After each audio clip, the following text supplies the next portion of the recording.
তো আসসালামু আলাইকুম। আজকে আমরা আইএমসি এর সেকেন্ড পার্টটা শুরু করব। গতদিন আমরা মোটামুটি কিছু বেসিক জিনিস নিয়ে আলোচনা করছিলাম, সাথে আমরা নিউমোনিয়াটা নিয়ে কথা বলছিলাম। হ্যাঁ, তো আজকে আমরা ডায়রিয়া দিয়ে শুরু করব এবং বাকি যেগুলো আসে পরীক্ষায় মোটামুটি একটু আলোচনা করার চেষ্টা করব।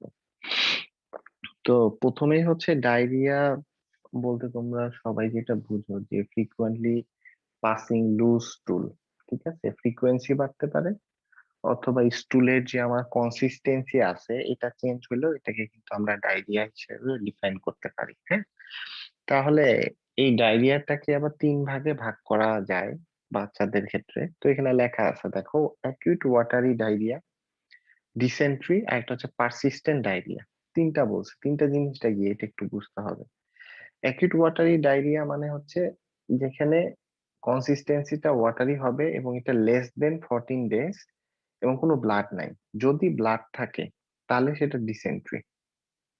সোজা কথা, ডায়রিয়া হচ্ছে 14 দিনের কম, 3-4 দিন ধরে ব্লাড যাচ্ছে না, তাহলে এটা অ্যাকিউট ওয়াটারি ডায়রিয়া। ব্লাড যাচ্ছে তাহলে সেটা ডিসেন্ট্রি, কারণ সেটা আলাদা ক্যাটাগরি। কারণ ডিসেন্ট্রি করে কিছু স্পেসিফিক ব্যাকটেরিয়া আছে, যেমন এন্টারোহেমোরেজিক ইকোলাই আছে, শিগেলা আছে। ঠিক আছে, এগুলা হচ্ছে ব্লাডি ডায়রিয়া করে, মানে ডিসেন্ট্রি করে। আর পারসিস্টেন্ট ডায়রিয়া মানে 14 দিনের বেশি হয়ে গেলে সেটা পারসিস্টেন্ট ডায়রিয়া। তাহলে কোনটা, এটা আমাকে জানতে হবে। তো যখন আমি ডায়রিয়াটা বলবো তো এটা কোন ডায়রিয়াটা সেটা জানতে হবে। এখন ডায়রিয়া হলে কি কি ইফেক্ট হয়? ভমিটিং এবং ডায়রিয়া দুইটার ক্ষেত্রে আমরা বলছিলাম মেডিসিন পড়ানোর সময় যে আমাদের মেন একটা টার্গেট থাকে যে তার ডিহাইড্রেশন ডেভেলপ করছে কিনা, এটা নিয়ে একটু আমাদেরকে কোশ্চেন করতে হয়।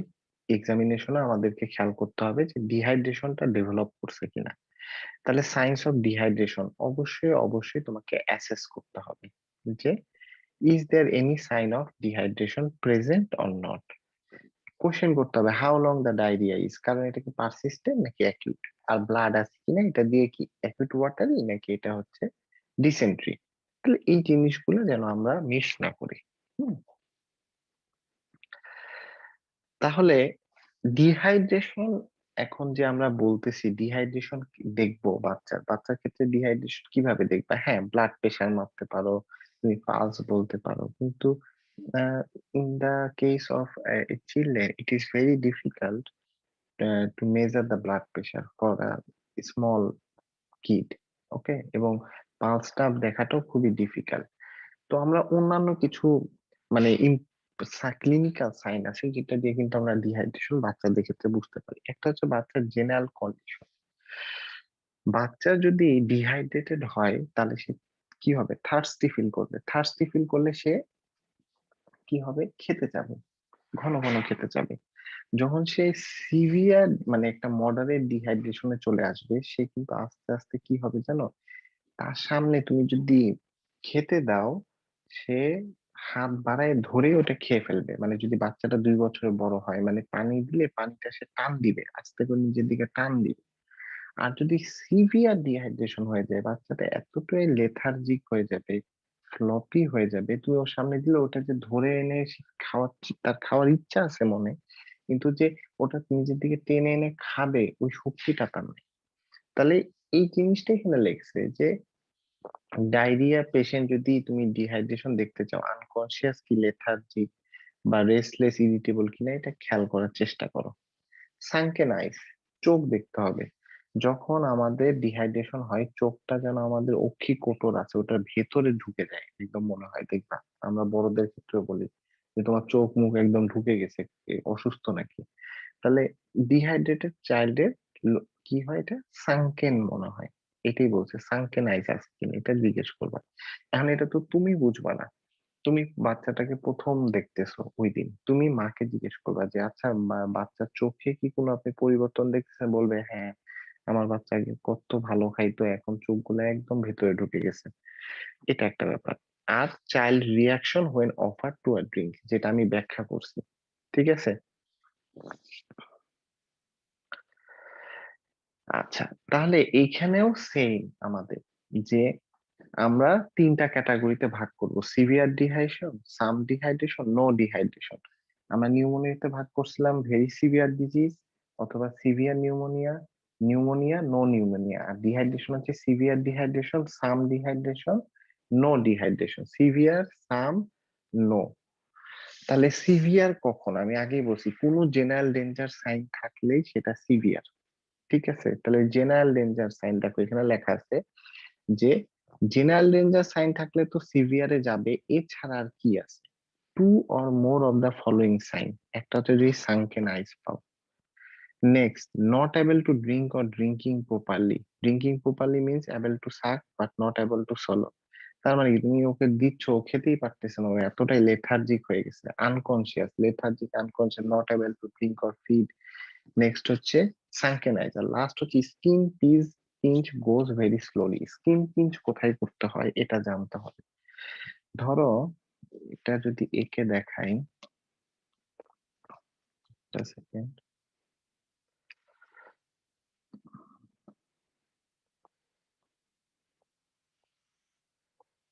ধরো এটা হচ্ছে তার আম্বিলিকাস, একটা বাচ্চা, তাহলে এই বরাবর তোমাকে ভার্টিক্যালি তোমার থাম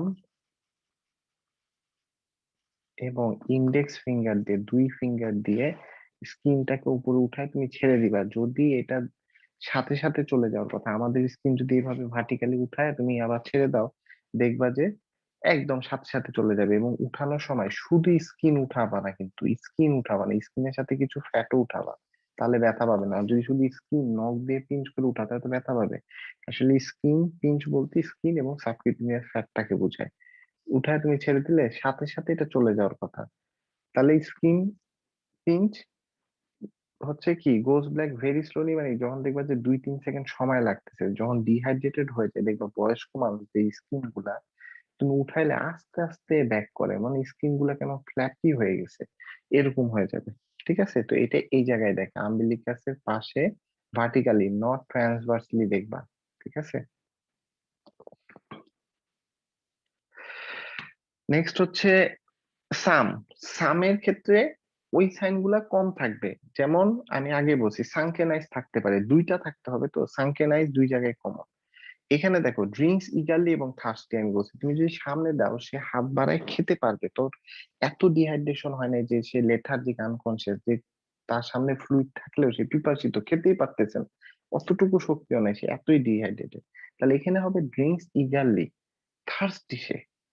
skin pinch goes back slowly, আর এখানে হবে ভেরি স্লোলি। ঠিক আছে, আর রেস্টলেস আর ইরিটেবল, মানে সে বিপাশিত হয়ে আছে। That's it, this some. No হাইড্রেশনে কোনো সাইন পাবা না আপনি, দ্যাটস ইট, কোনো সাইনই পাওয়া যাবে না। এখন তুমি যদি ডিহাইড্রেশন পাও, তাহলে তোমাকে কি করতে হবে? ডিহাইড্রেশন পাইছো, ডিহাইড্রেশনটা কেন? এটা যদি ডায়রিয়ার জন্য হয় তাহলে ওই ডায়রিয়াটা কিন্তু বলতে হবে acute watery diarrhoea causing severe dehydration, অথবা ডিসেন্ট্রি কজিং সিভিয়ার ডিহাইড্রেশন, অথবা এটা পারসিস্টেন্ট ডায়রিয়া। ওই ডায়াগনোসিস কিন্তু করবা কিসের উপরে? ডায়রিয়াতে ব্লাড আছে কিনা এবং কতদিন ধরে, দ্যাটস ইট। আর অ্যাক্সেস করতে হবে ডিহাইড্রেশন, কারণ এটা ওর কমপ্লিকেশন ডেভেলপ করছে কিনা, তাহলে ট্রিটমেন্ট দিতে হবে। তুমি ডায়রিয়া ট্রিটমেন্টের থেকেও ডিহাইড্রেশনের ট্রিটমেন্টটা তোমার জন্য দেওয়া ইম্পর্টেন্ট, জুনিয়র ডক্টর। তাহলে প্রথমে আসার পরে কি কি, এটা একটা ডায়াগ্রাম যদি দেখো, যে লুক অ্যান্ড ফিল, ইয়েস, একটা তুমি যে বাচ্চাটা আসবে তাকে দেখবা যে সে নড়তেছে কিনা, মানে সে আনকনসিয়াস নাকি লেথার্জি, নড়াচড়া করতেছে কিনা। তুমি তার চোখের সম্পর্কে একটা আইডিয়া নিবা, তুমি তাকে ফ্লুইড দিলে সে কিরকম রেসপন্স করে এটা দিবা, তার স্কিন পিঞ্চটা তুমি দেখবা। ঠিক আছে, তাহলে এখানে লেখা আছে দেখো, look for sunken eyes, pinch the skin of the abdomen. আমি বলে দিচ্ছি কোথায়।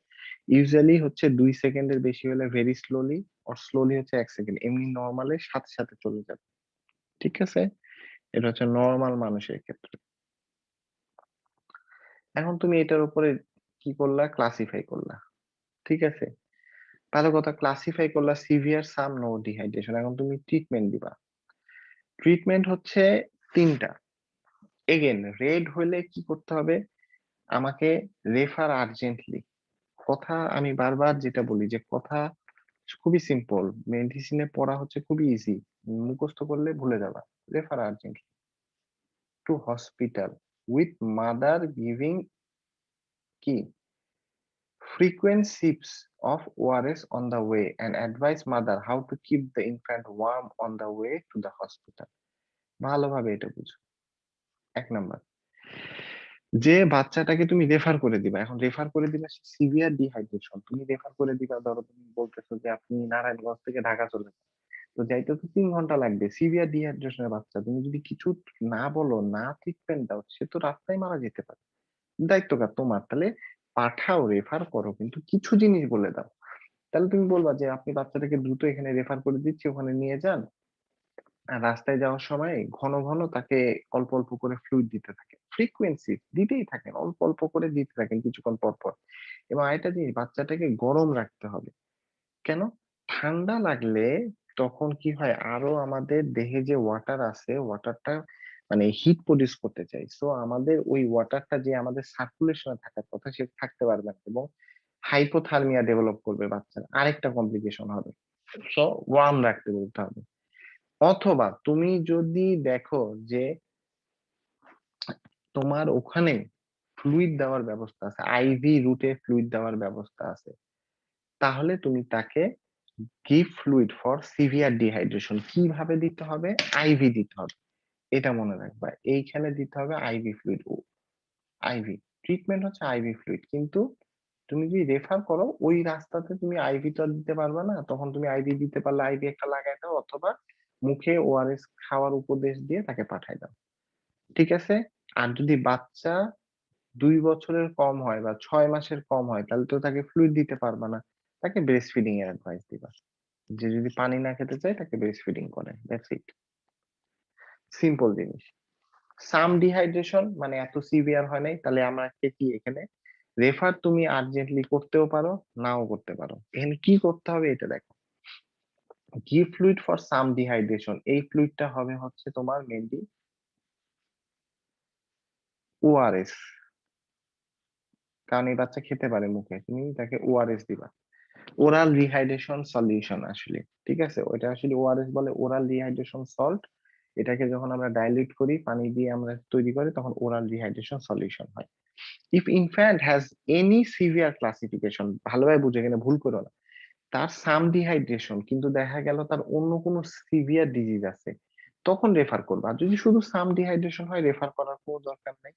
তাকে তুমি বলবা যে বাসায় আপনি চলে যান, আপনি ঘন ঘন ওআরএস টা খাওয়ান, মায়ের বুকের দুধটা তাকে খাওয়ান, এবং তাকে আপনি, যদি সে ঠিক না হয়ে যায়, ২ দিন পরে আমার কাছে নিয়ে আসবেন, ফলো আপ ইন 2 days।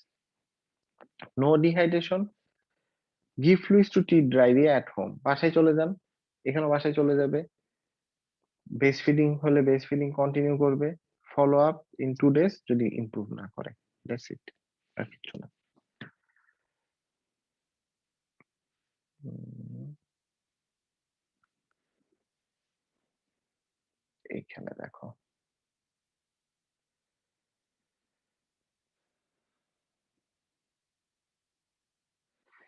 এখানে একটা জিনিস সবসময় মনে রাখার চেষ্টা করবা, যেটা হচ্ছে যদি কোনো বাচ্চার, ঠিক আছে, তুমি যদি মনে করো যে তার ডায়রিয়ার জন্য ডিহাইড্রেশনটা হয়েছে, বা তার একটা severe dehydration due to gastrointestinal cause, তাকে আমরা জিঙ্ক ১ ডোজ দিই। ঠিক আছে? এইটা দেখো যে তুমি সাম ডিহাইড্রেশন, এখানে লেখা আছে give fluid zinc supplementation and food for some dehydration. No dehydration ও জিঙ্ক দেওয়া হয়, কারণ জিঙ্কটা ইউজুয়ালি হচ্ছে আমাদের গ্যাস্ট্রোমিউকোসাল প্রোটেক্টিভ ফাংশন আছে, এই জন্য জিঙ্ক দেওয়া হয়। ঠিক আছে? তাহলে জিঙ্কের কথা তুমি বলতে পারো, এটা ঠিক। এখন ডায়রিয়াতে আসো, যে ডায়রিয়ার জন্য যদি তার হয়ে থাকে, তাহলে তো সেটার কিছুটা একটা ট্রিটমেন্ট আমাকে দিতে হবে। তাহলে প্রথমে হচ্ছে যে ডিসেন্ট্রি হয়, ব্লাড ইন দ্য স্টুল পাইছো তো, ব্লাড ইন দ্য স্টুল, তাহলে ডিসেন্ট্রি, ডিসেন্ট্রি আমি বলছি এটা bacterial cause, mainly entero hemorrhagic E coli বা শিগেলা করে, এই দুইটা মেইন। ঠিক আছে? তাহলে অবশ্যই তাকে একটা অ্যান্টিবায়োটিক দিতে হবে, ইউজুয়ালি আমরা এই ক্ষেত্রে সিপ্রোফ্লক্সাসিন দিই, ৩ দিনের ফলো আপ করতে হবে, ৩ দিনে যে তার কি অবস্থা। যদি খারাপ হয়, তাহলে অ্যান্টিবায়োটিক চেঞ্জ বা ফার্দার আরো বাড়াইতে হবে, না হলে সেখানে স্টপ করে দিতে হবে। পারসিস্টেন্ট ডায়রিয়া, এটা হচ্ছে severe persistent diarrhoea. Persistent diarrhoea কাকে বলে? বলো একজন, একটু আগে বলছি। 14 দিনের বেশি হলে পারসিস্টেন্ট, 14 দিনের কম যদি হয় তাহলে পারসিস্টেন্ট না। Persistent diarrhoea, no dehydration. আর সিভিয়ার পারসিস্টেন্ট ডায়রিয়া মানে কি? পারসিস্টেন্ট ডায়রিয়া যদি ডিহাইড্রেশনও থাকে তাহলে সিভিয়ার পারসিস্টেন্ট ডায়রিয়া। এইগুলার ক্ষেত্রে ইউজুয়ালি আমরা রেফার করি, কারণ পারসিস্টেন্ট ডায়রিয়া 14 দিনের বেশি, তার মানে আমরা ধরে নিই এখানে কোনো প্যাথোলজি আছে, it's not infectious. Infectious diarrhoea usually হচ্ছে অ্যাকিউট ওয়াটারি ডায়রিয়া অথবা ডিসেন্ট্রি হয়।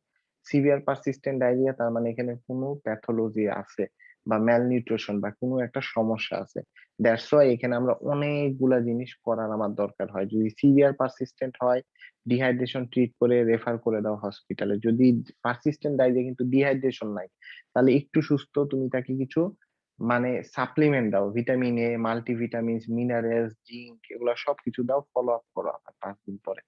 বাট এটা তুমি পাবা না ইউজুয়ালি। সিভিয়ার পারসিস্টেন্ট ডায়রিয়া হলে ডিহাইড্রেশন থাকে বাচ্চাদের। আচ্ছা, এই পর্যন্ত কারো কোনো কোয়েশ্চেন? আইভি ফ্লুইড দেওয়া যাবে না কেন রেফার অবস্থায়? সমস্যা কি আইভি ভাই এটা ফ্লুইড হবে? তুমি আইভি ফ্লুইড তুমি দিতে পারো, দিতে পারবা না সেটা না। বাচ্চার আইভি চ্যানেল করা খুবই একটা ডিফিকাল্ট। তুমি যদি ওকে ওখানে করতে চাও, তুমি ওখানে আইভি ফ্লুইড দিবা, ওই আইভি ফ্লুইড ঝুলাবা। এখন ওই আইভি ফ্লুইড ঝুলাই আমরা এই বাচ্চাদেরকে ইউজুয়ালি কিন্তু মাইক্রোবুরেটে দিই, ওদের জন্য ড্রপ হিসাব করে দেওয়াটা খুবই ডিফিকাল্ট। তাহলে তোমাকে ওটা মনিটর করা উচিত। ওই বাচ্চাকে তুমি যদি ওখানে রাস্তায় ছেড়ে দাও আইভি ফ্লুইড সহ, সে যদি ওটা কোনোভাবে চ্যানেলটা চেঞ্জ করে, বেশি ফ্লুইড যায়, ওভারলোড হয়ে মারা যেতে পারে। ঠিক আছে, তো একটা মনিটরিং এর ব্যাপার আছে। এই জন্য আমরা ইউজুয়ালি যদি দেখি রেফার করতেছি গ্রাম থেকে সদর যাইতে 1-1.5 ঘন্টা লাগবে, তখন আইভি ফ্লুইড এত না বলে আমরা সিপস অফ ফ্লুইড দিতে বলি, যদি সে খেতে পারে। আর যদি দেখো আনকনসিয়াস বাচ্চা, বাচ্চা জ্ঞান হারাই ফেলছে, তাকে তো তুমি বলবা না যে মাকে ব্রেস্ট ফিডিং করেন, সিপস অফ ফ্লুইড খাওয়াইতে খাওয়াইতে নিয়ে যান, তখন তোমাকে আইভি দিতেই হবে। সো মেডিসিন ইজ এমন একটা জিনিস এখানে হার্ড অ্যান্ড ফিক্স কোন রুল নাই। এটা আমরা যতটুকু তুমি টাইটার করতে পারো বুঝে দিতে হবে, বাট প্রোটোকল জানতে হবে। এটা হচ্ছে main। আবার ওই যে এছাড়া কোনো কিছু হাইপোথার্মিয়ার নাই। মেকানিজমটা কি বলেন ভাই? ওখানে আবার ফ্লুইড কিভাবে বেশি ইউটিলাইজ হয়ে যাচ্ছে, ওটা একটু তুমি বলবেন? কারণ আমাদের দেহে তোমার যে এই টেম্পারেচার মেনটেন হয়, এটা মেনটেন করে কি জানো? এটা মেনটেন করে ওয়াটার। আমাদের বডির যে 60-70% ওয়াটার আছে, ওয়াটার হচ্ছে আমাদের মেইনলি টেম্পারেচার রেগুলেশন করে। তো তুমি যদি বাচ্চার এমনি ডিহাইড্রেশন হয়ে গেছে, বাচ্চা কিন্তু হাইপোথার্মিয়া এমনি ডেভেলপ করবে। আর তার সাথে তুমি যদি আরো হচ্ছে যে তাকে এক্সপোজ অবস্থায় নিয়ে যাও, তাহলে তার হাইপোথার্মিয়া আরো ইনক্রিজ করবে। Hypothermia is one of the, বলা যায় যে হাইপোথার্মিয়া যখন ডেভেলপ করে তখন হাইপার কোয়াগুলেশন হয়, ব্লাড ক্লট হওয়া ফর্মেশন করে। অনেক, এটা একটা ভিশিয়াস সাইকেল অ্যাকচুয়ালি, ঠিক আছে? এবং ওটা তুমি ব্রেক ডাউন করতে পারবে না। সো দ্যাটস ওয়াই জন্য বাচ্চার এমনি ডিহাইড্রেশন, তুমি যদি ওকে হাইপোথার্মিয়া ট্রিট না করো, ওকে যদি না বলো, এবং আমরা যখন ফ্লুইডও দিই বাইরে থেকে কোনো সার্জারি পেশেন্টকে, আমরা স্যালাইন গুলা গরম করে দিই যদি 1 লিটারে বেশি ফ্লুইড দিতে হয়, কারণ ফ্লুইড যায় দেহ থেকে তাপ টেনে নেয় পানি। ঠিক আছে, তো তুমি হ্যাঁ। যদি ওই বাচ্চাকে ফ্লুইড না দাও, তুমি যদি এমনি ওকে ঠান্ডা নিয়ে যাও, তাহলে তো ওর যে দেহের ভেতরে পানি আছে ওটা আরো টেম্পারেচার টেনে নিবে, তখন আরো তার বডি টেম্পারেচার কমে যাবে। বুঝতে পারছো? জি ভাই। দ্যাটস এটা খুবই ইম্পর্টেন্ট, কারণ পরে তুমি ওকে ফ্লুইড দিবা কিন্তু ওর যদি হাইপোথার্মিয়া ভিসিয়াস সাইকেলে এন্টার করে, ব্লাড ক্লট হওয়া ফর্মেশন করবে, হাইপার কোয়াগুলেশন ফর্মেশন শুরু হয়। সেজন্য আমরা বাচ্চাকে সবসময় ঢেকে রাখি, দেখবা হসপিটালে ঢেকে রাখা হয়, কারণ ওদের টেম্পারেচার রেগুলেশন আমাদের মতো স্ট্রং না। আমাদের ফ্যাট লেয়ার আছে, ওদের ফ্যাট লেয়ার নাই। ওদের হচ্ছে ফ্যাট খুবই থিন অ্যাকচুয়ালি। হ্যাঁ, ওরা খুব ইজিলি মানে ঠান্ডা লেগে যায় ওদের, দেখবা খুব ইজিলি লেগে যায়। তাহলে ডিসেন্ট্রি, ডিসেন্ট্রি আমি তো বললাম যে ব্লাড যদি থাকে তাহলে ডিসেন্ট্রি। তো ডিসেন্ট্রি নিয়ে আসলে এমন কিছু নাই। ডিসেন্ট্রি কাদের হয় এখানে একটা কথা বলছে, কারণ আমরা জানি যে 2 বছর 6 মাস পর্যন্ত তো এক্সক্লুসিভ ব্রেস্ট ফিডিং। তার আগে যদি ডিসেন্ট্রি পাও, তাহলে তার আগে একটা বাচ্চা কি খায়? শুধু মায়ের বুকের দুধ খায়। তাও কোত্থেকে খায়? এটা মায়ের বুকের থেকে খায়, তো ওখান থেকে তার মুখে ইনফেকশন হওয়ার চান্স বেশি। তাহলে আমরা বুঝে নিই যে বাচ্চাটাকে ব্রেস্ট ফিড না করে অন্য কিছু খাওয়ানো হচ্ছে হয়তোবা। মানে কি, তোমার ধরো যে এমনি ফোটার দুধ খাওয়ানো হচ্ছে, তাহলে ওখানে যে তোমার হচ্ছে যে ফিডারটা থাকে, ফিডারটা ঠিক মতো ওয়াশ করা হচ্ছে না, তাহলে ওখান থেকে ইনফেকশন যেতে পারে। দ্বিতীয় কথা হচ্ছে তার যেই মানে এনভায়রনমেন্টে থাকে, এনভায়রনমেন্টটা ঠিক নাই। সো ডিসেন্ট্রি 6 মাসের নিচে ইউজুয়ালি হলে আমরা খুবই কনসিয়াস থাকি, ব্রেস্ট ফিডিং নিয়ে আমাদের তখন একটা জ্ঞান দিতে হবে। আর 6 মাস থেকে 2 বছরের মধ্যে হলে তাহলে আমাদেরকে বলতে হবে যে যে খাবারটা খাওয়ানো হচ্ছে বা ফিডারে যদি দুধ খাওয়ানো হয়, ফিডারটা যেন আধা ঘন্টা ধরে ধোয়া হয়, ঠিক আছে?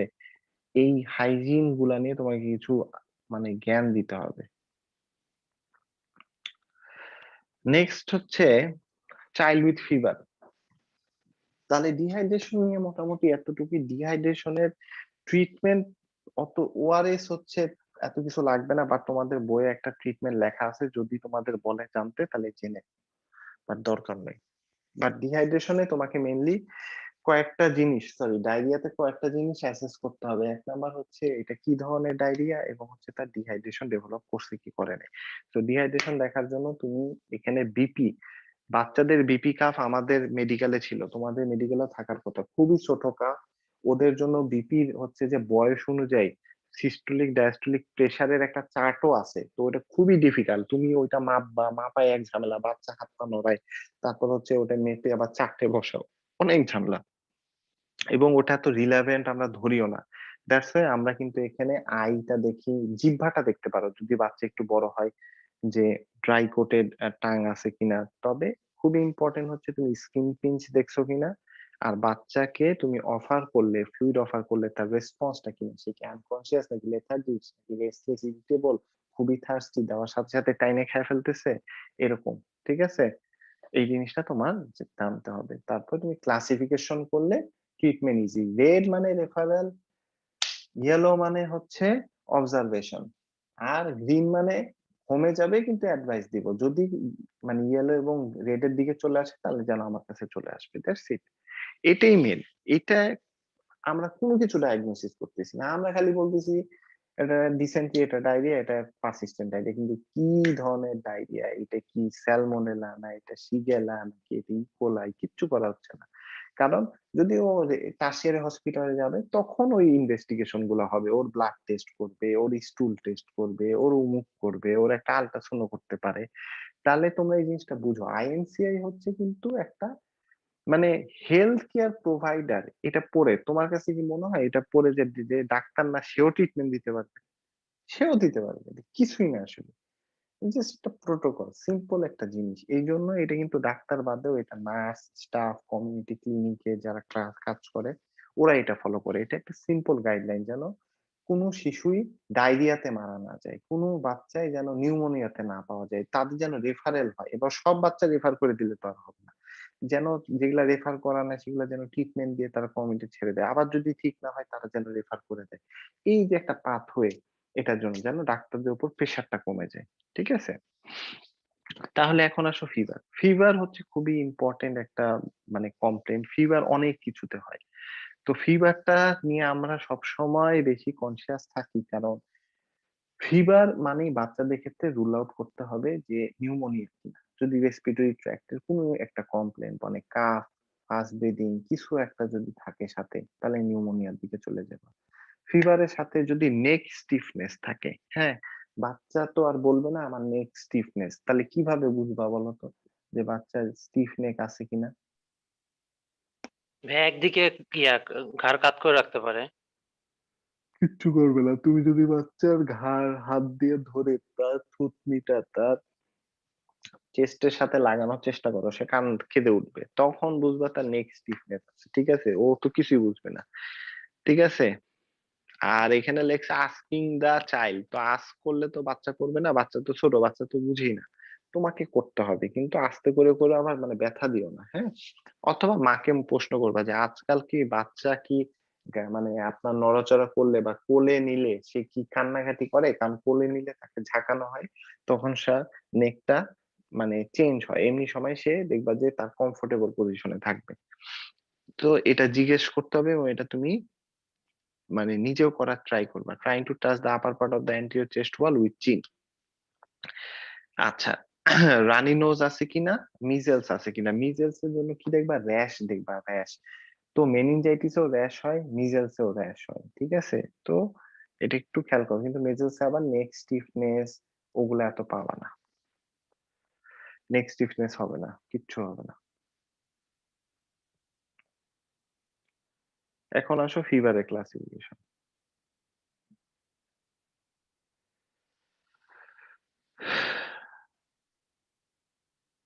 আচ্ছা, তাহলে ফিভার এর ক্ষেত্রেও সেম, রেড, ইয়েলো, গ্রিন। তাহলে এখন ফিভারের আরো কিছু কজ আছে, যেমন একটা ম্যালেরিয়া আছে। ম্যালেরিয়া নিয়ে আগে একটু বলি, তারপর স্লাইডটা ব্যাখ্যা করতে, তাহলে বুঝতে ইজি হবে। ম্যালেরিয়া কখন সাসপেক্ট করবে? ম্যালেরিয়া এন্ডেমিক জোনে যদি কোনো মানুষের জ্বর হয়, তাহলে প্রথম সাসপেক্ট হচ্ছে ম্যালেরিয়া। তাহলে ম্যালেরিয়া এন্ডেমিক জোন কোনটা?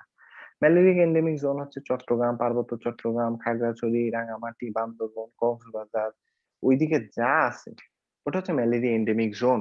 তাহলে ওখানে যদি কারো একদিনেরও জ্বর হয়, তাহলে তাকে কি করা হয় জানো? ম্যালেরিয়া সাসপেক্ট করেই শুরু করা হয়। ওর প্রথম টেস্ট করা হয় ম্যালেরিয়ার, ব্লাড সাইড এক্সামিনেশন টেস্ট করা হয়। ঠিক আছে?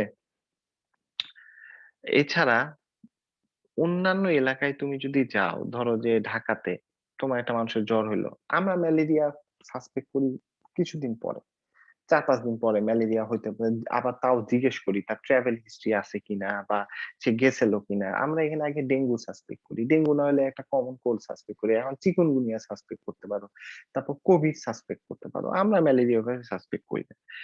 তাহলে এখানে কি বলছে দেখো, তুমি যদি একটা জিনিস প্রথমে বলছে, জেনারেল ডেঞ্জার সাইন থাকলে অথবা নেক স্টিফনেস থাকলে, very severe febrile disease, very severe febrile disease মানে ভেরি সিভিয়ার ডিজিজ। সোজা কথা, ফেব্রাইল কেন? কারণ জ্বর আছে রোগীটার সাথে। তাহলে বারবার বলতেছি যে নেক স্টিফনেস মানে এটা মেনিনজাইটিস এর দিকে যাচ্ছে, তাহলে এটা ভেরি সিভিয়ার একটা ডিজিজ, তোমাকে এটাকে রেফার করতে হবে, আর্জেন্ট রেফারেল করতে হবে হসপিটালে। সেকেন্ড হচ্ছে, তুমি যদি রোগীটার কোনো জেনারেল ডেঞ্জার সাইন নাই, নেক স্টিফনেস নাই, কিন্তু তুমি কি করছো? ব্লাড টেস্ট করছো। এই ব্লাড টেস্টটা কি তুমি ওই ঢাকায় থাকলে করবা? করবা না, এই ব্লাড সাইড তুমি পাবাই না। তুমি যদি থাকো, যে মনে করো এই সাইডে থাকো, নীলফামারী ঠাকুরগাঁতে থাকো, ওখানে স্লাইডটা নাই, এটা আছে ম্যালেরিয়া এন্ডেমিক জোনে, কিন্তু লেগছে, তুমি এভাবে মনে রাখো, ব্লাড স্লাইড এক্সামিনেশন যদি করো এবং ওটা যদি পজিটিভ আসে, তাহলে তুমি হচ্ছে এটা ম্যালেরিয়া। ঠিক আছে? আরেকটা হচ্ছে যে ওটাও কিছু আসলো না, নেক্সট স্টিফনেসও নাই, জেনারেল তোমার হচ্ছে যে ডেঞ্জার সাইনও নাই, ঠিক আছে, তাহলে তোমাকে বলতে হবে এটা ফিভার, নো ম্যালেরিয়া। ঠিক আছে? তার মানে অন্য কোনো কারণে এটা হইছে, এটা বুঝতে হবে। ক্লিয়ার? তোমরা কি আর আরডিটি মানে কেউ জানো?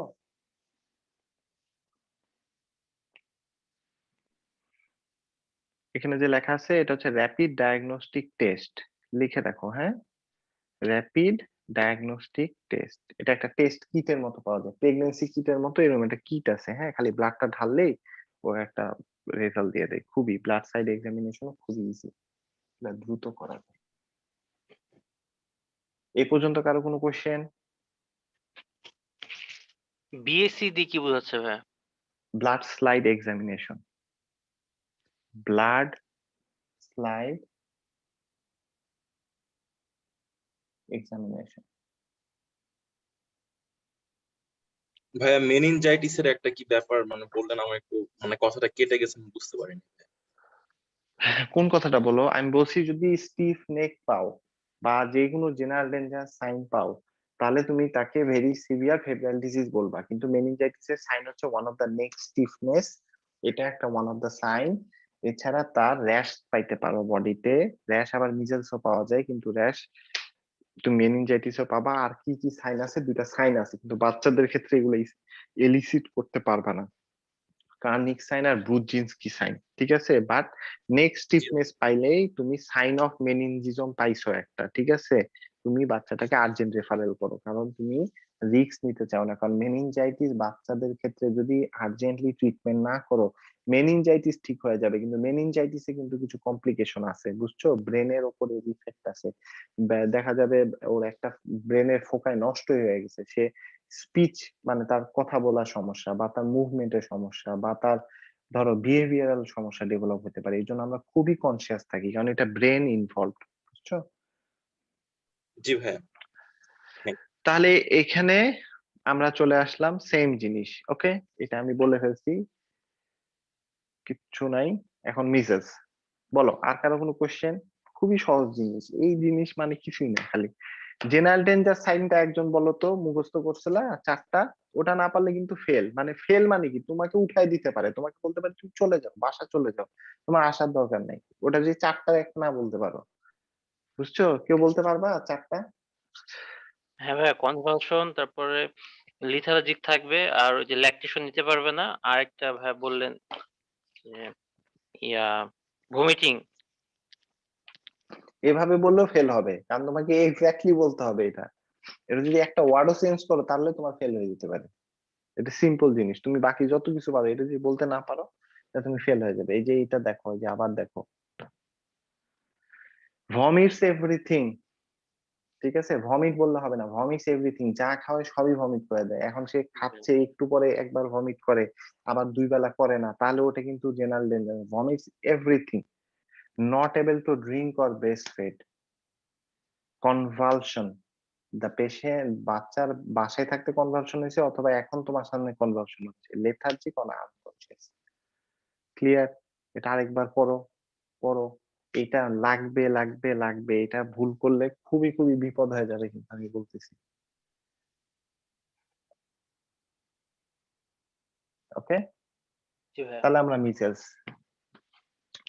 মিজেলস আবার সেম, মিজেলস হচ্ছে একটা কি আমাদের ভাইরাল ডিজিজ, তাই না? জানো তো মিজেলস এর জন্য কি দেওয়া হয় বলো তো, এই তোমার ভ্যাকসিন দেওয়া হয়? রুবিওলা ভ্যাকসিন না? বলো কোন ভ্যাকসিন দেওয়া হয়? তোমরা কি ফরেনসিক পড়ছো না পড়বা, নাকি সরি কমেট পড়ছো না পড়বা? এখন আসে না, পড়ো ইপি না, এখন আসেনি ভাইয়া। ইপিআই এখনো আসে নাই, তারপরও পারা উচিত। এমএমআর ভ্যাকসিন দেওয়া হয় আমাদের দেশে, কি দেওয়া হয়? এমএমআর ভ্যাকসিন দেওয়া হয়, ঠিক আছে? মিজেলস মাম্পস রুবেলা ভ্যাকসিন, ঠিক আছে? তাহলে মিজেলস হচ্ছে একটা ভাইরাল ডিজিজ, ঠিক আছে? এটা মিজেলস ভাইরাস দিয়ে তোমার হয়, এবং এই ভাইরাসটা হলে, মিজেলস হলে কিছু একটা র্যাশ হয়, বুঝছো? হ্যাঁ, একটা রেইসড র্যাশের মতো হয়। র্যাশটা ইউজুয়ালি অতটা মানে ইচিং থাকে না, নন ইচিংই হয়। চিকেন পক্সের র্যাশটা হচ্ছে ইচিং হয়, হ্যাঁ, এবং এটা হচ্ছে ফ্লুইড ফিল্ড ভেসিকল থাকে, কিন্তু মিজেলস এরটাই ওরকম ফ্লুইড তেমন থাকে না, ঠিক আছে? তবে মিজেলস এর কিছু কমপ্লিকেশন আছে, যদি কারো মিজেলস হয় তাহলে তাদের চোখে কমপ্লিকেশন হয়, ক্লাউডিং অফ কর্নিয়া হতে পারে, মাউথ আলসার হয়, এবং পাস হয়। মানে ওই ক্লাউডিং অফ কর্নিয়া, কর্নিয়াটা গলে গলে যে ওখান থেকে পাসের মতো বের হতে পারে। তাহলে মনে রেখো, চোখের সমস্যা এবং মুখের সমস্যা, এটা খুবই মানে একটা মিজেলসের কমপ্লিকেশন, এটা আছে কিনা এটা দেখতে হবে। তাহলে কোনো বাচ্চার যদি জেনারেল ডেঞ্জার সাইন থাকে, সাথে ক্লাউডিং অফ কর্নিয়া মানে মিজেলসের কমপ্লিকেশন যদি পাও, অথবা mouth ulcer, deep or extensive mouth ulcer পাও, তাহলে এটা is very severe complicated measles, এবং এটা কি হবে? Urgent referral two hospital with pre referral treatment. মানে কি, এক ডোজ ট্রিটমেন্ট দিবা, যেটা দিয়ে তুমি পাঠাই দিবা, that's it. Next, general danger sign নাই, ঠিক আছে, শুধু আই বা মাউথ কমপ্লিকেশন আছে, তাহলে এটা হচ্ছে measles with I or mouth complication. এটা কোনো মানে সিভিয়ার কমপ্লিকেটেড মিজেলস না, কারণ এখানে কোনো জেনারেল ডেঞ্জার সাইন তার নাই। আর মিজেলস আছে কিন্তু তার আইয়ের কমপ্লিকেশনও নাই, তার মাউথ কমপ্লিকেশনও নাই, তার জেনারেল ডেঞ্জার সাইনও নাই, তাহলে এটা শুধু মিজেলস, ঠিক আছে? এখন এখানে একটা লাইন নিচেরটা ভালোভাবে লেখো, measles of complication of measles may occur within 3 months due to immunodeficiency. Measles এমন একটা ভাইরাস, মিজেলস তোমরা যখন মাইক্রোবায়োলজি পড়বা, ও করে কি, টি সেল অ্যাক্টিভেশনে কিছু ইন্টারলিউকিন লাগে, ওই ইন্টারলিউকিন গুলাকে কমায় দেয়। দেওয়ার ফলে আমাদের যে সেলগুলা আমাদের ইমিউনো মানে কি বলবো সিস্টেমে কাজ করে, তাদের সংখ্যা এবং তাদের অ্যাক্টিভেশন কমায় দেয়। এই জন্য measles is one of the virus that can cause immunodeficiency. তোমাদের যদি মিজেলস বাদে বলা হয় এমন একটা ভাইরাস বলো যেটা ইমিউনোডেফিসিয়েন্সি করে, তোমরা কার নাম বলবা? HIV virus. গুড, তাহলে পাস এবং অনার্স। আর এই বাদে যাই বলবা তাহলে তুমি করবে ফেল। তাহলে এইচআইভি, কিন্তু এইচআইভি ছাড়া আর কিছু করতে পারে, সেটা কে? এটা মিজেলস করে, এটা মনে রাখতে পারবা। মিজেলসও ইমিউনোডেফিসিয়েন্সি ক্রিয়েট করতে পারে, স্পেশালি কাদের জন্য পারে? যারা বাচ্চা। Children, old age, cancer patient. Clear? Clear না জি ভাই। ক্লিয়ার না? জি ভাই। বুঝছো? তাহলে কি মিজেলস এর কমপ্লিকেশন কি মিজেলস হওয়ার সময় হবে নাকি মিজেলস হওয়ার 1-2 মাস পরে হইতে পারে? ভাই বুঝি নাই। হইতে আমি বললাম মিজেলস এর যে complication, I complication, mouth complication, এটা কি মিজেলস যখন হয়েছে তখনই পাবা নাকি তারপরেও পাইতে পারো? জি ভাই 3 পরে মাস পর্যন্ত পাইতে পারি।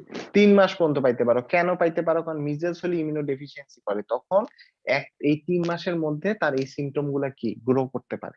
ঠিক আছে, জি এটাই বুঝাইতে চাইতেছি। তোমরা আমি কিছু লাইন ব্যাখ্যা করি, কখন ব্যাখ্যা করি জানো? যেগুলো তোমরা পড়লে বুঝবা না। তোমরা বললে মিজেলস হইলো, মিজেলস হওয়ার 3 মাসের মধ্যে আবার কিসের কমপ্লিকেশন হবে? হলে তো সাথে সাথে হবে না, এটা পরে হয়, কারণ ওই ইমিউনো ডেফিসিয়েন্সি ক্রিয়েট করে বাচ্চাটাই। হ্যাঁ, আর কোথায় কমপ্লিকেশন? আই অথবা মাউথ। এই জন্য মিজেলস এর বাচ্চা আসলে অবশ্যই চোখ এবং মুখ টর্চ লাইট দিয়ে ভালোভাবে দেখবা। চলে আসি ম্যালেরিয়ায়। মিজেলস নিয়ে আর কারো কোনো কোশ্চেন? ভাইয়া ইমিউনো ডেফিসিয়েন্সি ব্যাপারটা তো আরেকটু ইমিউনো ডেফিসিয়েন্সি মানে হচ্ছে যে তোমার immune system is not working properly. ঠিক আছে, তাহলে কিছু ইমিউনো ডেফিসিয়েন্সি স্ট্যাটাস গুলা লিখে ফেলো। হ্যাঁ, কি কি ইমিউনো ডেফিসিয়েন্সি স্ট্যাটাস? এইচআইভি আমাদের কি করে? এইচআইভি মানে হিউম্যান ইমিউনো মানে হিউম্যান ইমিউনো ডেফিসিয়েন্সি ভাইরাস, তার মানে এ হচ্ছে আমাদের ইমিউন সিস্টেমটাকে উইক করে দেয়। সেম কিভাবে এইচআইভি উইক করে জানো? এইচআইভি আমাদের যে ভাইরাসটা আছে ওটা যে আমাদের যে কিছু সেল আছে, টি সেল আছে, অমুক সেল আছে, ওই সেল অ্যাক্টিভেশনে কিছু ইন্টারলিউকিন লাগে, ওই ইন্টারলিউকিন গুলাকে অ্যাক্টিভেট করতে দেয় না। তখন আমাদের ওই টি সেল থেকে বি সেল অ্যাক্টিভেশন হয়, এগুলো পরে পড়তে পারবা। টি সেল হেল্পার টি সেল আবার বি সেল অ্যাক্টিভেশন করে, বি সেল আবার আলটিমেটলি প্লাজমা সেল হয়ে অ্যান্টিবডি তৈরি করে। তার মানে আলটিমেটলি সোজা কথা আমাদের ইমিউন সিস্টেমটাই কাজ করতে পারতেছে না। এখন এই এইচআইভির মতো আরো কিছু জায়গা আছে, আমাদের ভাইরাস আছে যেগুলো ইমিউনো ডেফিসিয়েন্সি করে। যেমন একটা হচ্ছে মিজেলস, একটা কি মিজেলস, এও একটা পাথওয়ে আছে, তোমার জানা লাগবে, কিন্তু তুমি ভাবো যে ইমিউনো ডেফিসিয়েন্সি করে। ইমিউনো ডেফিসিয়েন্সি আর কি কি জায়গায় হয়? দুইটা তো ভাইরাস বললাম। নেক্সট আসো, তুমি যদি আসো ক্যান্সার পেশেন্ট, ক্যান্সার হলে আমাদের ইমিউনো ডেফিসিয়েন্সি হয়, পুরো বডি ইমিউনো ডেফিসিয়েন্সি, তারা বিভিন্ন ধরনের তাদের ইনফেকশন হওয়ার চান্স আছে। নেক্সট, পেশেন্ট আন্ডার রেডিও আর কেমোথেরাপি, রেডিও এবং কেমোথেরাপি দিলে তাদের ইমিউনো ডেফিসিয়েন্সি হয়। ক্লিয়ার? নেক্সট, স্প্লেনেক্টমি করা হলে, স্প্লেনেক্টমি যদি করা হয় তাহলে তার ইমিউনো ডেফিসিয়েন্সি হয়। কেন হয়? স্প্লেনেক্টমি যদি তুমি করো, স্প্লিন কেটে ফেলো, স্প্লিনে অনেক ম্যাক্রোফেজ ট্যাক্রোফেজ অনেক কিছু থাকে, তাহলে ও একটা কিন্তু লিম্ফয়েড অর্গান, সে একটা প্রোটেকশন অর্গান ছিল, সেটা কেটে ফেলতে হয়েছে, তাহলে তার ইমিউনো ডেফিসিয়েন্সি হবে। এবার ড্রাগস এ আসো, steroid is one of the drugs যেটি ইমিউনো ডেফিসিয়েন্সি করে। কারণ স্টেরয়েড আমাদের ব্লাড সেলের কিছু ওই যে যেগুলা সেলগুলো, স্টেরয়েড আমরা তো ইনফ্লামেশন কমাই। তোমরা তো জানো যে ইনফ্লামেশনে সব সেল এসে অ্যাটাক করে, তাহলে সেলগুলাকে কমাই ফেলতেছি আমরা দেখে। তাহলে স্টেরয়েড হচ্ছে one of the immuno deficiency. Next, খুবই ইম্পর্টেন্ট একটা endocrine disease, diabetes is one of the immuno deficiency stage, কারণ ডায়াবেটিসে ইমিউনো সিস্টেম কম্প্রোমাইজড হয়ে যায়। ক্লিয়ার? এই 6-7টা পড়লে তুমি অনার্স মিস হবে না কোনোভাবে, একভাবে মিস হবে না। এগুলা বাদে যদি অন্য কিছু বলতে যাও তাহলে তুমি ফেলের দিকে চলে যেতে পারো, কারণ স্যার ওখান থেকে তোমার প্রশ্ন করবে, অনেক প্রশ্ন করবে। এছাড়া আরো অনেক আছে, কিছু ড্রাগস আছে যেমন অ্যান্টি মেটাবোলাইটস আছে, সেগুলো ইনক্লুড, বাট এগুলো কমন। এখন হয় কি, ইমিউনো ডেফিসিয়েন্সি যখন একটা পার্সনের হবে তাহলে তার ইমিউন সিস্টেম কম কাজ করতেছে, তার he or she is prone to infection, তাহলে অন্যান্য ইনফেকশন তার বডিতে চলে আসার সম্ভাবনা কি বেশি। আমার দেহ, তুমি কি মনে করো তোমার স্কিনে কত কত ব্যাকটেরিয়া আছে কিন্তু তোমার আমার ইনফেকশন হচ্ছে না? কেন হচ্ছে না? আমার বডি সিস্টেম ভালো, আমার স্কিন ইনট্যাক্ট। তুমি প্রতিদিন খাবার খাচ্ছ, খাওয়ার সাথে অনেক ব্যাকটেরিয়া খাচ্ছ, এইচসিএল মেরে ফেলতেছে, ব্লাডে কিছু ব্যাকটেরিয়া ঢুকতেছে, কিন্তু কিন্তু আমাদের ইমিউন সিস্টেম খুব ভালো, আমাদের অ্যাটাকটা করে ওটাকে বন্ধ করে। কিন্তু ইমিউন ডেফিসিয়েন্সি হলে দেখা যাবে নর্মাল ব্যাকটেরিয়া বা ভাইরাস দিয়ে আমাদের ডিজিজ হওয়া শুরু করে দিবে। বুঝতে পারছো? That's why immunodeficiency is very very important and should be addressed at the proper time. যাদের ওই এখন যে অ্যাপেন্ডেক্টমি তারপরে টনসিলেক্টমি করা থাকে তাদের কি লোকালাইজ ইনফেকশনের থাকে, পসিবিলিটি থাকে? অ্যাপেন্ডিসেক্টমি সবারই কম বেশি করা আছে, এরকম কোনো থিওরি এখন পর্যন্ত পাওয়া যায় না। টনসিলেক্টমি বলা হয় যে আননেসেসারি, টনসিলেক্টমি না করাটা ভালো, specially in the age of চিলড্রেনদের ক্ষেত্রে ওটা কিছুটা প্রোটেকশন দেয়, অ্যাডাল্টের ক্ষেত্রে তেমন কিছু পাওয়া যায় না। এগুলো তো লিম্ফয়েড অর্গান, এই জন্য বললাম যে এগুলো তো ইমিউন সিস্টেমে কাজ করে। পাওয়া যায় না, আমি এটা বললাম যে বাচ্চাদের ক্ষেত্রে বলা হয় যে যদি কোনো বাচ্চা টনসিলে অপারেশন করার প্রয়োজনীয় হয় 10-12 বছর পরে করলে ভালো, ওই পর্যন্ত ওটা একটা প্রোটেকশন দেয়। অ্যাপেন্ডিক্স এর ক্ষেত্রে এরকম কিছুই পাওয়া যায় না। আচ্ছা। তবে আননেসেসারি অপারেশন না করাই ভালো, এটা একটা অপারেশনের ব্যাপার, ঠিক আছে, এই জন্য আমরা ডিসকারেজ করি। Next malaria. যেটা বলতেছিলাম, child from high or low malaria risk area থেকে যদি আসে, তার যদি তুমি এখন এখানে আবার একটা জিনিস বোঝার চেষ্টা করো, এটা কিন্তু পরীক্ষায় কম আসবে কিন্তু বোঝার জন্য বলতেছি। তুমি এখন চট্টগ্রামে আছো, কোথায় আছো? চিটাগাং স্বাস্থ্য উপজেলায় আছো, তোমার কাছে একটা বাচ্চা আসছে, তুমি জেনারেল ডেঞ্জার সাইন পেয়েছো, তার ফিভার আছে, সে নেক স্টিফনেস বলতেছে, তুমি কি চিন্তা করবা? malaria. কেন ম্যালেরিয়া? তো নেক স্টিফনেস আছে, ওটা তো মেনিনজাইটিস হইতে পারে না, ম্যালেরিয়া কি নেক স্টিফনেস করবে? না। কি হবে এটা? আবার ম্যালেরিয়াও তো হইতে পারে, কারণ ম্যালেরিয়া এরিয়ায় জ্বর। সোজা কথা দুইটার কম্বিনেশন এটা, দেখো এখানে মেনিনজাইটিসও আছে, এখানে ম্যালেরিয়াও আছে, এটা হচ্ছে সেরেব্রাল ম্যালেরিয়া। কি ম্যালেরিয়া? Cerebral malaria.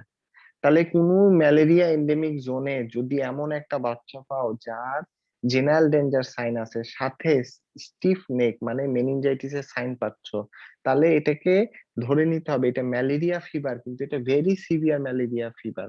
ঠিক আছে, ভেরি সিভিয়ার ম্যালেরিয়া ফিভার অর্থাৎ ভেরি সিভিয়ার ফেব্রাইল ডিজিজ। তার মানে এটা সেরেব্রাল ম্যালেরিয়ার দিকে আমাকে সাসপিশন করতে হবে, এবং এটাকে তুমি কিছু এক্সামিনেশনও করে ফেলতে পারো, যেমন ওই যে আমি বলছি র্যাপিড ডায়াগনস্টিক টেস্ট আগের স্লাইডে বলে আসছি, অথবা ব্লাড স্লাইড এক্সামিনেশন, কুইক এটা রেসপন্স তুমি পাবা, দিয়ে তোমাকে ট্রিটমেন্ট শুরু করে দিতে হবে। যদি এটা ম্যালেরিয়া রিজনে হয় কিন্তু বলতেছি, তা না হলে কিন্তু এই ম্যালেরিয়া ট্রিটমেন্ট দিবা না। তাহলে প্রথম কাজ, রেফার আর্জেন্টলি টু হসপিটাল। এই কথা বলতে ভুলবা না, ট্রিটমেন্ট দিয়ে যদি বসে থাকো তুমি ফেল করবা। তুমি যদি রেফার করো, তুমি ট্রিটমেন্ট জানো না, তাও ওখানে গেলে তার ট্রিটমেন্টটা শুরু হবে, রেফার করতেই হবে, এটা মনে রাখো সবার আগে। জ্বর আছে, তাহলে 1 ডোজ অফ প্যারাসিটামল দাও। আমি বারবার বলছি এই পেশেন্ট গুলা যেহেতু next treatment unconscious, vomits everything, can not able to swallow, তাহলে কি করতে হবে? ব্লাড সুগার মেপে তাকে কি দিতে হবে? কিছু খেতে দাও, কারণ তো তার না তো হাইপোগ্লাইসেমিয়া ডেভেলপ হবে, এবং একটা অ্যাপ্রোপ্রিয়েট অ্যান্টিবায়োটিক দিতে হবে। ইউজুয়ালি এখানে ওরা রেকটাল আর্টিসোনেট বলছে, অথবা আইএম কুইনাইন। কুইনাইন হচ্ছে একটা ড্রাগ, এটা আইএম দেওয়া হয়, আর আর্টিসোনেট হচ্ছে এটাও একটা অ্যান্টিম্যালেরিয়াল ড্রাগ, এটা রেকটাল দেওয়া হয়, যে কোনো একটা দিতে পারো। তাহলে বলছে give first dose of rectal artesunate অথবা ইন্ট্রামাসকুলার কুইনাইন, যেটা তোমার ওখানে অ্যাভেলেবল থাকবে। এটা ওয়েট এবং হচ্ছে তোমার এইজের উপর ডিপেন্ড করে দিতে হবে, ওটা ওখানে ট্রিটমেন্ট চার্ট দেওয়া থাকবে, তুমি জাস্ট নামটা মনে রাখো। রেকটাল হচ্ছে আর্টিসোয়েন অথবা আইএম দিব কুইনাইন। কেন ট্যাবলেট দিবা না? কারণ বাচ্চা কিছু খাচ্ছেই না, ঠিক আছে, এই কোশ্চেন করলে কি পারবা? নাহলে আবার এটাও অনেকে বলতে পারবা না, পরীক্ষায় স্যার ম্যাডামরা জিজ্ঞেস করে তোমাকে এখানে, এই তুমি যে বলতেছো রেকটাল আর আইএম, ওরাল কেন দিবা না? কেন বলেন? জ্বর আছে বাচ্চা খাবে। ও কিছু জ্বর খাচ্ছে। আছে দেখে বাচ্চা খাবে না, এটা বললে তুমি ফেল করবা ভাইয়া, এটা খুবই সিলি একটা। কারণ ম্যাডাম বাচ্চা জেনারেল ডেঞ্জার সাইন মানে বাচ্চা খুবই খারাপ, তাহলে 1 নাম্বার হচ্ছে এই জেনারেল ডেঞ্জার সাইনের মধ্যে ম্যাডাম একটা আছে ভমিটস এভরিথিং, অথবা আনকনসিয়াস, অথবা লেথার্জিক, অথবা not able to drink or feed. তাহলে ম্যাডাম এই তিনটার একটা থাকলে তো বাচ্চাকে আমি মুখে খাওয়ালে সে খাবেই না, কারণ সে ভমিট করে দিবে, অথবা সে আনকনসিয়াস, মুখে কেমনে খাওয়াবো, অথবা সে নট এবল টু ফিড। তাহলে এটা একটা কজ হইলো যে তাকে মুখে খাওয়ানোর উপায় নাই, ম্যাডাম কজ এটা। সেকেন্ড, ম্যাডাম এটা very severe disease, febrile disease, আমার কি দরকার? দ্রুত ইফেক্ট দরকার। পারোরাল যদি তাকে খাওয়াইতেও পারি, এটা ইফেক্ট আসতে কি লাগবে? সময় লাগবে ম্যাডাম, এই জন্য আমাকে রেকটাল অথবা আইএম রুটে যেতে হবে, যেখানে দ্রুত এটা কাজ করবে। ক্লিয়ার? ম্যাডাম বলবে আইভি কেন দিবা না? ম্যাডাম আমাদের আসলে আইভি ওইরকম ভাবে ওই মানে যেখানে আমরা এই আইএমসি এটা করবো, ওখানে আসলে আইএম মানে আইভি রুট করাটা, একটা বাচ্চার ক্যানুলা করা কত ডিফিকাল্ট, ওটা করলে বুঝতে পারবা, ঠিক আছে? বাচ্চা কি হাত তোমার দিয়ে রাখবে, হ্যাঁ ক্যানুলা করো, আমার ক্যানুলা করো? ও তো নড়তে থাকবে, চড়তে থাকবে, ওকে তো তুমি ধরতে পারবা না। সো দ্যাটস আমরা আসলে বাচ্চার ক্যানুলা করার জন্য খুবই খুবই মানে সেন্সিটিভ, এবং বাচ্চার তো ভেন পাওয়াই যায় না, ওটা স্পেশাল নার্স ছাড়া পাবা না, আমি নিজেই পাই না, খুবই কঠিন। বাচ্চারটা আমি কখনো করতেও চাই না, আমার জীবনও করতে চাই না, খুবই ভয়ানক। যে চারদিকে লাইট দিয়ে তারপর করে। চারদিকে লাইট দিয়ে করে, 4 জন মিলে ধরে করে, ঠিক আছে? জি তো ভাই। তুমি তোমার 4 জন লাগবে ওই বাচ্চাকে ধরার জন্য। এতজন তাহলে তুমি বাকি সব রোগী রাইখে ওর খালি ক্যানুলা করতে করতেই তোমার আধা ঘন্টা সময় যাবে। ওই ঝামেলা আমরা করি না, দ্যাটস ইট। আমরা আইএম অথবা লেকটার, দ্যাটস ইট। এবার চলে আসি হচ্ছে রেফারেল যদি পসিবল না হয়। ধরো চট্টগ্রামে আছে, খুবই গরিব, সে তোমার রেফারেল নিবে না, সে যাবে না, তাহলে কি করবা? তখন তুমি বাচ্চাকে ফার্স্ট ডোজ অফ রেকটাল আর্টিসুনেট অথবা ইন্টারমাসকুলার কুইনান দিবা। কুইনান ইনজেকশনটা তুমি তারপর রিপিট করতে পারো, এটা তোমার কখনোই লাগবে না, আমি এটা জাস্ট কথা বলার জন্য বলতেছি, এটা তোমার মুখস্থ করতে হবে না। রেকটাল অথবা আইএম যেটা দিবা, সেরপরে যদি কুইনাইন দাও সেটা রিপিট করবো, 4 ঘন্টা, 8 ঘন্টা, 12 ঘন্টা রিপিট করব। রিপিট করার পরে যখন বাচ্চাটা একটু স্টেবল হবে, তখন ওরাল আমি অ্যান্টি ম্যালেরিয়াল ড্রাগ স্টার্ট করবো। That's it. তুমি খালি এতটুকু বললেই হয়েছে, আর কিচ্ছু বলার দরকার নেই। ম্যাডাম আমি রেকটাল অথবা আইএম স্টার্ট করব, স্টার্ট করার পরে ওটাই হচ্ছে ফার্দার ডোজ দিব, বাচ্চা যখন একটু স্টেবল হবে আমি অ্যান্টি ম্যালেরিয়াল ড্রাগে চলে যাব। ফিভারের জন্য আমি হচ্ছে প্যারাসিটামল দিব, মাদারকে ফিডিং এর ব্যাপারে অ্যাডভাইস দিব, এবং আমি তাকে ফলো আপে রাখবো। That's it. তারপরে যদি আবার ঠিক না হয়, তখন আবার আমি তাকে রেফার করার চেষ্টা করবো। দ্যাটস ইট, কথা শেষ। এগুলা কিচ্ছু ধরবে না। এখানে হচ্ছে ফিভার, নো ম্যালেরিয়া, মানে আরডিটি বিসিএ নেগেটিভ, কোনো জেনারেল ডেঞ্জার সাইন নেই, কিচ্ছু নাই, তাহলে এটা একটা ফিভার, তার মানে তুমি তাকে প্যারাসিটামল দিবা। যদি মনে কোনো অন্য কোনো ব্যাকটেরিয়াল কজে হইতে পারে অ্যান্টিবায়োটিক দিবা, যদি মনে করো ভাইরাল তাহলে অ্যান্টিবায়োটিক দিবা না। 3 দিন পরে তাকে মানে কখন চলে আসতে হবে জেনারেল ডেঞ্জার সাইন গুলা সম্পর্কে তাকে বলবা, ফলো আপে ডাকবা যদি ফিভারটা না ঠিক হয়। That's it. হ্যাঁ, এটা আমরা আগে বলে ফেলছি। নেক্সট হচ্ছে ইয়ার প্রবলেম। কঠিন না ইজি? অত কিছু তুমি পরীক্ষায় বলবা না, ওগুলা বলতে যাবাও না, ওগুলা মুখস্থ করারও দরকার নেই, এগুলা করলে তুমি মানে অনেক কনফিউজড করে ফেলবা। তুমি জাস্ট সিম্পল ভাবে ভাগ করাটা শিখবা, কারণ তোমাকে ভাগ করতে হবে এটাই। আর পরীক্ষায় কিন্তু ওরা একটা বাচ্চা রাখবে, তোমাকে হিস্ট্রি শুনে ওটাকে ক্লাসিফিকেশন করতে হবে। ইউজুয়ালি ওরা নিউমোনিয়া দেয় অথবা ডিহাইড্রেশনের বাচ্চা দেয়। কোন দুইটা দেয় বলছি? নিউমোনিয়া অথবা ডিহাইড্রেশন, এটাই দিবে। কারণ ওরা এই ম্যালেরিয়ার বাচ্চাও পায় না, ওরা এটা আনেও না। তবে এগুলা পরীক্ষা প্রশ্ন করতে পারে, কিন্তু পরীক্ষায় দিলে নিউমোনিয়া ডিহাইড্রেশন দেওয়ার চান্স খুবই খুবই বেশি। ঠিক আছে। নেক্সট হচ্ছে ইয়ার প্রবলেম। তাহলে যদি কোনো বাচ্চা কানের সমস্যা নিয়ে আসে, তো কানের সমস্যা নিয়ে আসলে বাচ্চা কি বলবে জানো? বাচ্চা কিছু বলবে যে আমার কানের সমস্যা? নাহলে কিভাবে বুঝবা যে বাচ্চাটা ইয়ার প্রবলেম আছে? বাচ্চাটা কানটা হাত দিয়ে টানবে খালি, ঠিক আছে? তুমি দেখবা যে বাচ্চাটা কানটা কি করতেছে, হাত দিয়ে টানতেছে, বা কানের ওখানে মানে হাত দিয়ে খালি চুলকাচ্ছে, এরকম করতেছে, ইচিং করতেছে। তখন তোমাকে বুঝতে হবে যে যে কোনো ইয়ার প্রবলেম আছে কিনা। ঠিক আছে। এছাড়া তুমি বাচ্চাটার ফিভার এবং ইয়ার ইনফেকশন কিন্তু মেনিনজাইটিস করতে পারে, তাহলে আমাদের সতর্ক থাকতে হবে। তাহলে প্রথম হচ্ছে, তখন তুমি ইয়ার এক্সামিনেশন করবা। ইয়ারে যে কি দেখবা? টেন্ডার সোয়েলিং বিহাইন্ড দ্য ইয়ার, কানের পেছনে যে আমাদের ম্যাস্টয়েড বোন আছে ওই জায়গাতে কোনো রেডনেস আছে কিনা। ঠিক আছে, বুঝছো কোথায়? ম্যাস্টয়েডটা মাস্টার্ড চিনো না? প্রসেস। ম্যাস্টয়েড প্রসেস, হ্যাঁ ইয়েস, ওই জায়গাটা দেখবা। হ্যাঁ, ইয়ার পেন আছে কিনা। ইয়ার পেন তুমি কিভাবে তুমি দেখবা? যে পিনাটা কি রেড আছে কিনা, পিনার ভিতর যখন ইয়ার ড্রামে একটু লাইট দিয়ে দেখবা, দেখবা রেড কনজেশন হয়ে আছে কিনা। খবরদার টানাটানি করবা না, বাচ্চাকে কষ্ট দিবা না, তুমি খুব জেন্টলি জিনিসটাকে দেখবা। ঠিক আছে। এবং দেখো এখানে আমি যা বলি ওটাই কিন্তু, which usually causes the child to become irritable, rub the ear frequently, আমি তো ওইটাই বলছি, খেয়াল করবা। ও কান টানতেছি মানে জিনিস কিছু দেখবা, নিজে কিছু একটুখানি সেফ থাকে। বাচ্চাকে কাদাইলেই পরীক্ষা কিন্তু ফেল, এটা মনে রাখবা। বাচ্চাকে কাদাইতে যাবে না কিন্তু। তোমাকে বাচ্চা ওর কান দেখতে দিচ্ছে না, ভালো কথা, তুমি না দেখো, তুমি বলো যে স্যার বাচ্চা আসলে দেখতে ইচ্ছিল না, আমি পরে দেখবো। চকলেট দাও, এবং সবসময় মনে রাখবা পেডি পরীক্ষার সময় পকেটে চকলেট টকলেট নিয়ে যেও কিন্তু। ঠিক আছে। পরীক্ষার সময় চকলেট টকলেট নিয়ে যেও, বাচ্চা যেটা আসবে ওকে চকলেট দিয়ে ওকে একটু মানে অন্যদিকে ব্যস্ত রাখবা, এবং এটা কিন্তু ওরা মাইন্ড করে না, স্যাররা কিন্তু খুশি হয়, কারণ ভালো ভালো প্রফেসররা দেখবা যখন বাচ্চা এক্সামিনেশন করে ওনারা চকলেট টকলেট পকেটে নিয়ে আসে মানে ওষুধ কোম্পানি দেয়, ওগুলাই ওদের বাচ্চাদেরকে আবার দিয়ে দেয়। তো তোমরাও ওই বাচ্চাদেরকে দিয়ে একটু অন্যদিকে ব্যস্ত রাখবা। নেক্সট হচ্ছে ইয়ার থেকে কোনো ডিসচার্জ আসতেছে কিনা, কোনো পাস বা কোনো ফ্লুইড, এটা একটু খেয়াল করবা। That's it. তাহলে এখন চলে আসলাম আমরা ইয়ার প্রবলেমের ক্লাসিফিকেশন করব। যদি দেখো যে ইয়ারের পিছনে একটা টেন্ডার সোয়েলিং অথবা রেডনেস আছে, তাহলে আমরা সাসপেক্ট করবো এটা ম্যাস্টোইডাইটিস, ওটি স্পেসিফিক ভাবে শুধু ম্যাস্টোইডাইটিস। আর যদি দেখো যে ইয়ারে পেন আছে, ইয়ার থেকে কোনো পাস আসতেছে এবং সেটা 14 দিনের কম, তাহলে অ্যাকুইট ইয়ার ইনফেকশন। আর যদি এটা 14 দিনের বেশি হয় তাহলে ক্রনিক ইয়ার ইনফেকশন। ঠিক আছে, তার মধ্যে ম্যাস্টোইডাইটিসটাই হচ্ছে আমাদের খুবই সিভিয়ার। আর যদি কোনো ইয়ার পেন না থাকে, পাস টাস কিছু ড্রেন না থাকে, তাহলে হচ্ছে নো ইয়ার ইনফেকশন। ম্যাস্টোইডাইটিস কেন হচ্ছে ভেরি সিভিয়ার, এটা কেউ বলতে পারবা?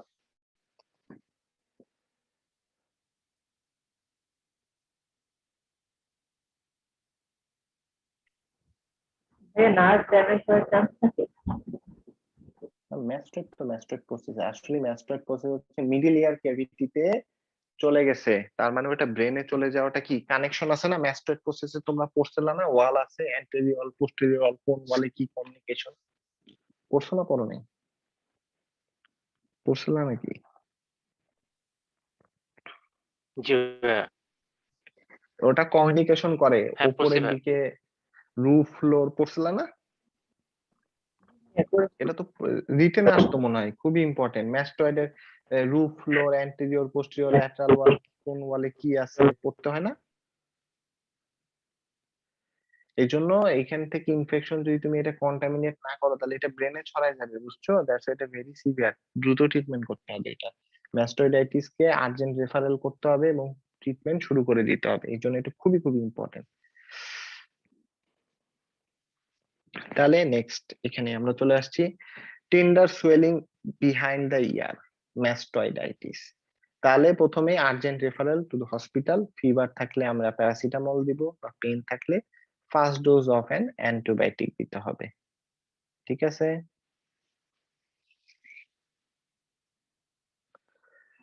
নেক্সট আসলাম acute ear infection, chronic ear infection নাকি নো ইয়ার ইনফেকশন। তাহলে যদি ইয়ার পেন থাকে এবং পাস ড্রেন হচ্ছে তুমি দেখতেছো এবং এটা লেস দেন 14 ডেজ, তাহলে এটা অ্যাকুইট ইয়ার ইনফেকশন।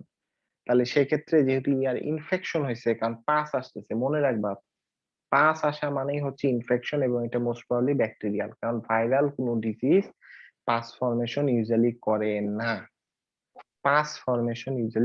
না, তাহলে গিভেন অ্যান্টিবায়োটিক ফর 5 ডেজ, ফিভারের জন্য দিবা বা পেনের জন্য দিবা প্যারাসিটামল, এবং কিছু অ্যাডভাইস দিবা যে ড্রাই দ্য ইয়ার বাই উইকিং, এবং কটন বাড যেন ইউজ না করে, আস্তে আস্তে ড্রাই করে। ঠিক আছে, যেটা আসবে ওটা বাইরেরটা যেন জাস্ট খালি করে ফেলে দেয়। ঠিক আছে, কিন্তু ভেতরে কানে ভেতরে যেন, ওই যে আমাদের দেশে যে কি করে, যে তোমার হচ্ছে ঝাঁটা, তারপরে যা পায় কানের ভিতর ঢুকায়, ওগুলো আরো ইনফেকশন প্রন করে। এগুলা তোমাকে রোগীর মাকে একটু বলে দিতে হবে, বাচ্চার ক্ষেত্রে যেন এগুলা না করে। কানে যেন পানি না ঢুকে, বাচ্চা যদি গোসল করায়ও যেন কানের মধ্যে পানি না ঢুকে, কানটা ঢেকে যেন, যে কানে সমস্যা সেই কানে যেন কানটা বন্ধ করে, বা কানে ইয়ার প্লাগ পাওয়া যায় ইউজ করে বাচ্চাকে গোসল করায়, এটা বলতে হবে, এবং ফলো আপ করতে বলতে হবে 5 দিনের মাথায়। ঠিক আছে, আর ক্রনিক ইয়ার ইনফেকশন 14 দিনের বেশি হয়ে গেছে, তাহলে এখানে তোমাকে অ্যান্টিবায়োটিক দিতে হবে, কিন্তু এখানে বেশি দিতে হবে, কারণ এখানে লং টার্ম একটা ডিজিজ। তাহলে এখানে বলে দিচ্ছে treatment with ciprofloxacin for 14 days, follow up in 5 days, dry the ear by wicking, same. আর no ear pain, no pus, no ear infection, কোনো ট্রিটমেন্টের দরকার নাই, just okay general danger sign গুলা চিনাই দিয়ে বলতে হবে, যদি সেগুলা দেখা হয় তাহলে সে যেন তোমার কাছে চলে আসে, তা না হলে কোনো দরকার নেই। এটা কোনো দরকার নাই। আমরা অ্যানিমে আসবো। আচ্ছা, আমাকে ইয়ার ইনফেকশন থেকে কোনো কোশ্চেন থাকলে করতে পারো। ইয়ার ইনফেকশন পরীক্ষা আসে না, জাস্ট পড়ানোর জন্য এটা বই আছে, জাস্ট আমি বলে রাখলাম। পরীক্ষার জন্য সব থেকে বেশি ইম্পর্টেন্ট হচ্ছে নিউমোনিয়া, ডিহাইড্রেশন এবং ফিভারটা মাঝে মধ্যে তারা ধরে। তাহলে আমরা আগাই, হ্যাঁ। অ্যানিমিয়া তোমরা তো জানোই, অ্যানিমিয়া আমরা কিভাবে দেখি এটা তোমরা জানোই, যে আমরা হচ্ছে লোয়ার পালপেবল কি দেখবো, কনজাংটিভা দেখবো, ঠিক আছে। তারপরে আমরা কি দেখবো, আমরা হচ্ছে palm of the hand, sole of the foot দেখবো, আমরা হচ্ছে নেল বেডে দেখবো, ক্যাপিলারি রিফিল টাইম দেখবো, আমরা টাংটা দেখবো, ঠিক আছে। তাহলে কোনো বাচ্চা যদি তুমি দেখো যে সিভিয়ার পালমার প্যালোর আছে, পামে বলছে, হ্যাঁ পামে দেখছে বাচ্চার ক্ষেত্রে, পামেরটাই ওরা কাউন্ট করে। পাম আর প্যালোর পাও তাহলে সিভিয়ার নিউমোনিয়া, যদি সাম পাও তাহলে হচ্ছে অ্যানিমিয়া, আর যদি না পাও তাহলে হচ্ছে নো অ্যানিমিয়া। এখন এটাই হচ্ছে শুধুমাত্র কিন্তু অ্যানিমিয়া ক্লাসিফিকেশন, কিন্তু এটাতে তুমি কি করবা?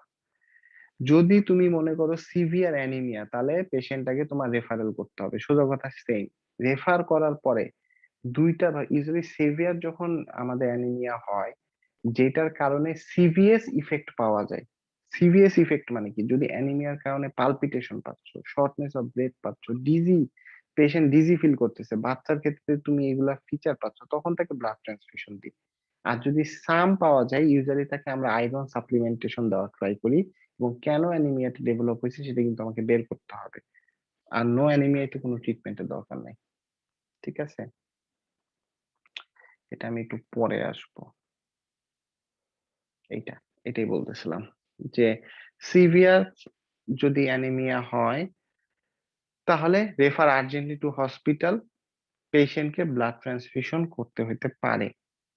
সাম পালমার অ্যানিমিয়া, আমার এখানে কোনো আসলে নাই, কিন্তু আয়রন দিতে হবে মাইক্রোনিউট্রিয়েন্ট পাউডার হিসেবে, মানে বাচ্চাকে তো তুমি আয়রন ট্যাবলেট দিতে পারবে না, আয়রন দিতে হবে, সোজা কথা। এখানে একটা কথা লেখছে যে give albendazole if child is 1 year or older and has not had a dose in the previous 6 months। কেন বলতে পারো? কারণ আমাদের দেশের বাচ্চাদের যে অ্যানিমিয়া হয় সেটা মেইন কারণ হচ্ছে কৃমি, ঠিক আছে। কৃমির নাম কি বলো?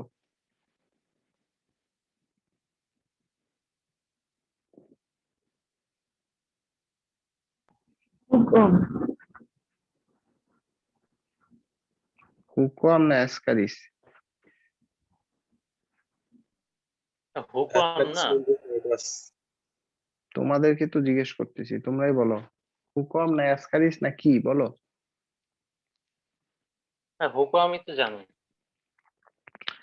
তাহলে হুকোয়ামের জন্য কি করে জানো? হুকোয়াম হচ্ছে ইনফেস্টেশন করে, হুকোয়াম আস্তে আস্তে আমাদের গাট থেকে ব্লাড খেয়ে ফেলে, কিন্তু ওটা সাকিং এটা পাওয়ার আছে, ঠিক আছে।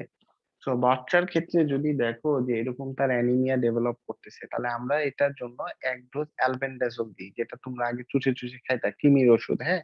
তবে এটা মনে রাখবা 1 বছরের নিচে বাচ্চাদেরকে দেওয়া যাবে না, 1 বছরের উপরে হইতে হবে বাচ্চার। এবং জিজ্ঞেস করবা 6 মাসের মধ্যে সে খাইছে কিনা, এখন তো 6 মাসে একবার খালি হয় বা বছরে একবার খালি হয়। যদি বলে না 6 মাসের মধ্যে খাইছে, তাহলে আর দেওয়ার দরকার নেই, ঠিক আছে। এবং ফলো আপ করবা। যদি অ্যানিমিয়া না থাকে, তাহলে জাস্ট একটু ডায়েটারি তুমি কাউন্সিল করো যে ঠিক মতো খাওয়া দাওয়া করতেছি কিনা, এবং হোপফুলি সব ঠিক হয়ে যাবে। জাস্ট এবং রেনাল ড্যাঞ্জার সাইন এবং কিছু অ্যাডভাইস দিবা, যেন রেড ফ্ল্যাগ গুলা দেখলে ভবিষ্যতে সে চলে আসে।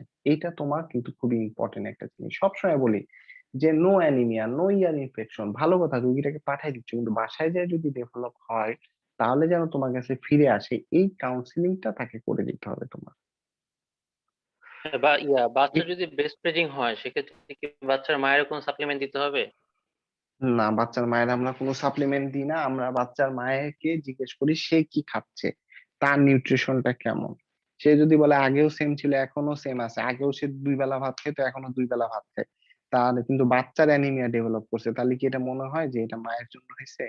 তুমি মায়ের হেলথে কোনো চেঞ্জ আছে কিনা এটা জিজ্ঞেস করবা, রিসেন্ট চেঞ্জ। ক্লিয়ার? যদি বলে না আমি আগেও এরকম ছিলাম আমি এখনো এরকমই আছি, তাহলে কি দরকার আছে? না। তাহলে দরকার নাই। তার মানে তুমি বুঝতেছো এটা তার জন্য হয় না, আসলে এটা কার জন্য হয়েছে, এটা আসলে বাচ্চার কোনো প্যাথোলজির জন্য ডেভেলপ হয়েছে। এটার একটা ছবি তুলো, এটা খুব ভালো মতো লাগবে, এটা মুখস্থ বলতে হবে,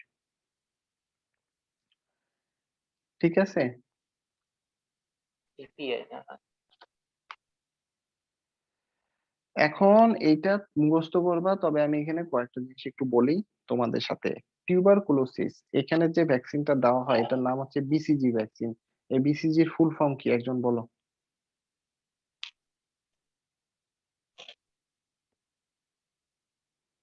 এটা ফুল ফর্ম হচ্ছে ব্যাসিলাস কালমেট্রি গুয়েরিন। এটা জিজ্ঞেস করবে পরীক্ষায় কিন্তু, ঠিক আছে? যে বিসিজি ভ্যাকসিন বলতেছো, বিসিজি ফুল ফর্ম কি? Bacillus Calmette Guerin. ওকে, এখানে কালমেট্রি এবং গুয়েরিন এ হচ্ছে বিজ্ঞানীর নাম, সায়েন্টিস্ট, আর ব্যাসিলাসের এগেনস্টে এই ভ্যাকসিনটা আবিষ্কার করছিল, এই জন্য নাম দেওয়া হয়েছে বিসিজি।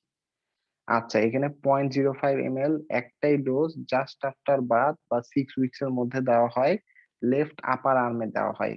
এইটা কেন লেফট আপার আর্মে দেওয়া হয়?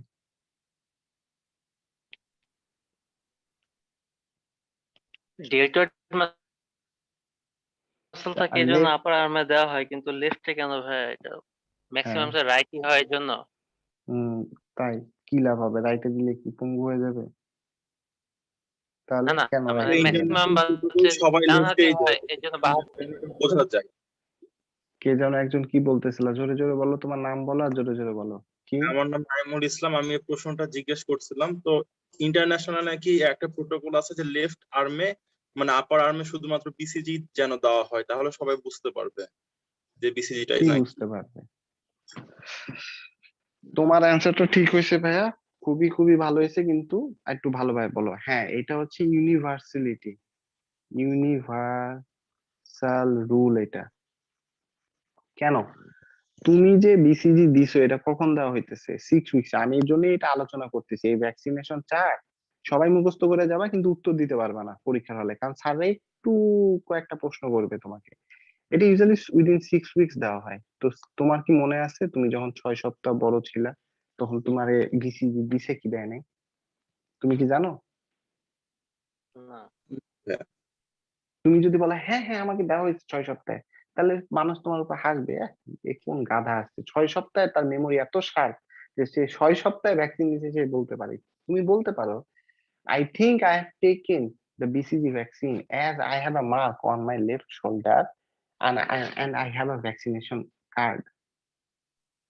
আমার কার্ড আছে ভ্যাকসিনেশন, আমার কাছে কার্ড আছে। বাংলাদেশে, এই দেশে ওরা কিচ্ছু বলে না, ওরা বলে আমার জিপি রেকর্ড চেক করতে হবে। জিপি রেকর্ড মানে কি? আমার জিপির ওখানে সব রেকর্ড আছে, ওদের জন্ম থেকে শুরু করে মৃত্যু পর্যন্ত ওর কার কি হয়েছে, কখন হসপিটালে আসছে, ওর রেকর্ড থাকে ইলেকট্রনিক। আমাদের দেশে তো নাই। তো আমাদের ভ্যাকসিনেশন কার্ড অথবা মার্ক আছে, দেখবা সবার হাতে, বাম হাতে ওই জায়গাটা বিসিজি মার্ক আছে। কাদের নাই আবার, যাদের ওই ব্যক্তি মানে ভাইরাস বলতে ভ্যাকসিনটা ঠিক মতো ইফেক্টিভলি কাজ করে নাই, ওদের মার্ক হবে না, কিন্তু বাকি সবার হাতে এখানে একটা মার্ক আছে লেফট ডেল্টয়েডের ওখানে। তো এই মার্কটা সবসময় চেক করা হয়। এখন এটা যদি তুমি কারো যদি রাইটে দাও, কারো যদি লেফটে দাও, তাহলে তোমাকে কি করতে হবে? আইসে 2 হাত উঠাইতে হবে। ডান হাতে পাচ্ছ না, বাম হাত উঠাও। বাম হাত পাচ্ছ না, ডান হাত উঠাও। না, আবার হাতে পাচ্ছ না, পা দেখো। না না না, হাত পা কোনো জায়গায় দেখতে হবে না, বাম হাতে দেখবা। বাম হাতে দেওয়া হয় না কিছুই আছে, কারো ধরো যে বাম হাত নাই, অ্যাম্পুটেশন হয়ে গেছে, বা কোনো সিভিয়ার কোনো বাম হাতে একটা সেলুলাইটিস হয়েছিল ওই সময়, তখন ডান হাতে দেওয়া হয়। এটা খুবই exceptional, that's universal rule. Check করলে বাম হাত চেক করবা। যেমন আমি হসপিটালে কাজ করা শুরু করছি, আমারও এই স্কার মার্ক তারা চেক করছে, জানো? আমি বলছি আমি বিসিজি ভ্যাকসিন নিচ্ছি, আমি ডকুমেন্ট দিছি, তারপরে ওরা স্কার মার্কটা দেখতে চায় ওটা আছে কি নাই। ওটা যদি থাকে তাহলে ওরা শিওর হয়, কারণ কাগজ নকল করা যায়, স্কার মার্ক তুমি নকল করতে পারবে না। ঠিক আছে? সো এটা কি দ্যাটস যেন ওয়াই দিস ইজ বললেন যে ইউনিভার্সাল। স্টোমাক ডেভেলপ করে না কি যেন স্কারমার্ক সবার বললেন না ক্ষেত্রে ভাই? ডেভেলপ করে না। হ্যাঁ, যাদের হচ্ছে অ্যাক্টিভলি ইমিউনাইজড যদি না হয়, অনেকের ক্ষেত্রে স্কারমার্ক ডেভেলপ করে না। তুমি তোমার হাত দেখবা যে তোমার স্কারমার্ক আছে কিনা, যাদের আছে তাদের দেখবা একটা এরিয়া এরকম হোয়াইট হয়ে আছে, হোয়াইট, একটু হোয়াইট, যে স্কিনটা একটু অন্যরকম। ভাইয়ের ইয়া ওটা ইমিউনাইজেশন, ওটা ওটা ভিতরে কাজ করতেছে, ব্লাডের ভিতরে। ওটার সাথে স্টোমাকের কি সম্পর্ক যে এটা ডেভেলপ করবে না? এটা আবার কেমন? এটাই হচ্ছে তোমার স্কারমার্ক। এটা কিছু না, এটা এমন না, এটা হচ্ছে তোমার এখানে যে ভ্যাকসিনটা দেওয়া হয়েছে, এটা সাইট অফ স্কারমার্ক ডেভেলপ করবে, কারণ এটা আমরা ব্লাডে দিই না, এটা আমরা ইন্টারডার্মাল দিই। আহ, ঠিক আহ, আছে? ওখান থেকে ওটা অ্যাবসর্ব হয়ে ব্লাডে যায়, এটা আমরা ব্লাডে দিই না। আমরা ইন্টারডার্মাল দিই, স্কিনে দিই। এবং টিউবারকুলার, এটা তুমি যখন পড়বা, টিউবারকুলার হচ্ছে এক ধরনের ইনফ্ল্যামেশন করে, যেখানে ওখানে অনেক সেল গুলো অ্যাকুমুলেট হয়। সেলের অ্যাকুমুলেশন হওয়ার কারণেই ওখানে আলটিমেটলি স্কার ফর্মেশন হয়, কারণ ওখানে মোস্ট প্রবাবলি একটা গ্র্যানুলোমা ফর্মেশন হয়। নেক্সট হচ্ছে ডিপিটি।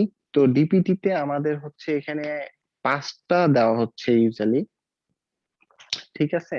বাট বিদেশে এই 6 উইকস এ যে ভ্যাকসিনটা দেওয়া হয়, সেটা যদি তো কখনো নাম জিজ্ঞেস করে, তাহলে ওটা তোমরা মনে রেখো, ওটা হচ্ছে 6-in-1 ভ্যাকসিন। 6-in-1 ভ্যাকসিন আমাদের 5টা, D, P, T, hepatitis B, haemophilia, influenza B, ঠিক আছে। তাহলে এটা মনে রাখো, এগুলা জাস্ট মুখস্থ করবে। আর ওখানে যে একটা বেশি দেওয়া হয়, এটা হচ্ছে রোটা ভাইরাস দেওয়া হয়। রোটা দেয়, আমাদের এটা দেওয়া হচ্ছে না। নিউমোকক্কাল, তারপরে হচ্ছে পোলিওমাইলাইটিস। আমাদের ইউজুয়ালি এখন কোনটা দেওয়া হয়? আইপিভি দেওয়া হয়। আগে ওপিভি দেওয়া হতো, ওরালটা দেওয়া হতো, এখন আইপিভি দেওয়া হয়, ঠিক আছে। আর মিজেলস আর রুবেলা, এমআর। কিন্তু আইডিয়ালি এমএমআর দেওয়া উচিত। আমাদের মিজেলস, মাম্পস, রুবেলা, আমাদের হচ্ছে মিজেলস এন্ড এমআর দেওয়া হচ্ছে, ঠিক আছে। তাহলে এমআর হচ্ছে দুইটা, একটা হচ্ছে after 9 months, completion of 9 months, একটা হচ্ছে আফটার কমপ্লিশন অফ 15 মান্থস। ওকে। আর মেয়েদের ক্ষেত্রে রেগুলারলি আরেকটা দেওয়া হয়, সেটা কি? TTF tetanus. হ্যাঁ, টিটেনাসটা দেওয়া হয়। ইউজুয়ালি আমাদের ছেলেদের ক্ষেত্রে ওটা ওইভাবে দেওয়া হয় না রেগুলারলি। এই তো, এটা মনে রেখো। ছেলেদেরকে ইপিআর ফুল ডেভেলপ ফর্ম করতে পারে না ভাই, করে তো না আমার সময়। বুঝি নাই, কি বললা ভাই? শোনা যায় না। ছেলেদেরও তো টিটেনাস ডেভেলপ করতে পারে নাকি? অবশ্যই, যে কারো করতে পারে। মেয়েদেরকে দেওয়া হয় কারণ মেয়েরা হচ্ছে প্রেগনেন্সি ডেভেলপ করে, এবং নিওনেটাল টিটেনাস প্রিভেন্ট করার জন্য, যেহেতু ওদের নর্মাল ডেলিভারি হয়, র সারফেস থাকে উম্বে, এর জন্য ওদেরকে এটাকে দেওয়া হয়। বাচ্চার কথা চিন্তা করে, মায়ের কথা চিন্তা করে, কারণ 2 লাইফ, একটা দিলে 2 জনের বেনিফিট। আর ছেলেদের ক্ষেত্রে তুমি নিতে পারবে, তুমি টাকা দিয়ে নিতে হবে, গভর্নমেন্ট ফ্রি দিচ্ছে না মোস্ট প্রবাবলি। আচ্ছা, আর ওটা যে কোনো বয়সে নিতে পারে যখন ডেভেলপ করবে। আচ্ছা।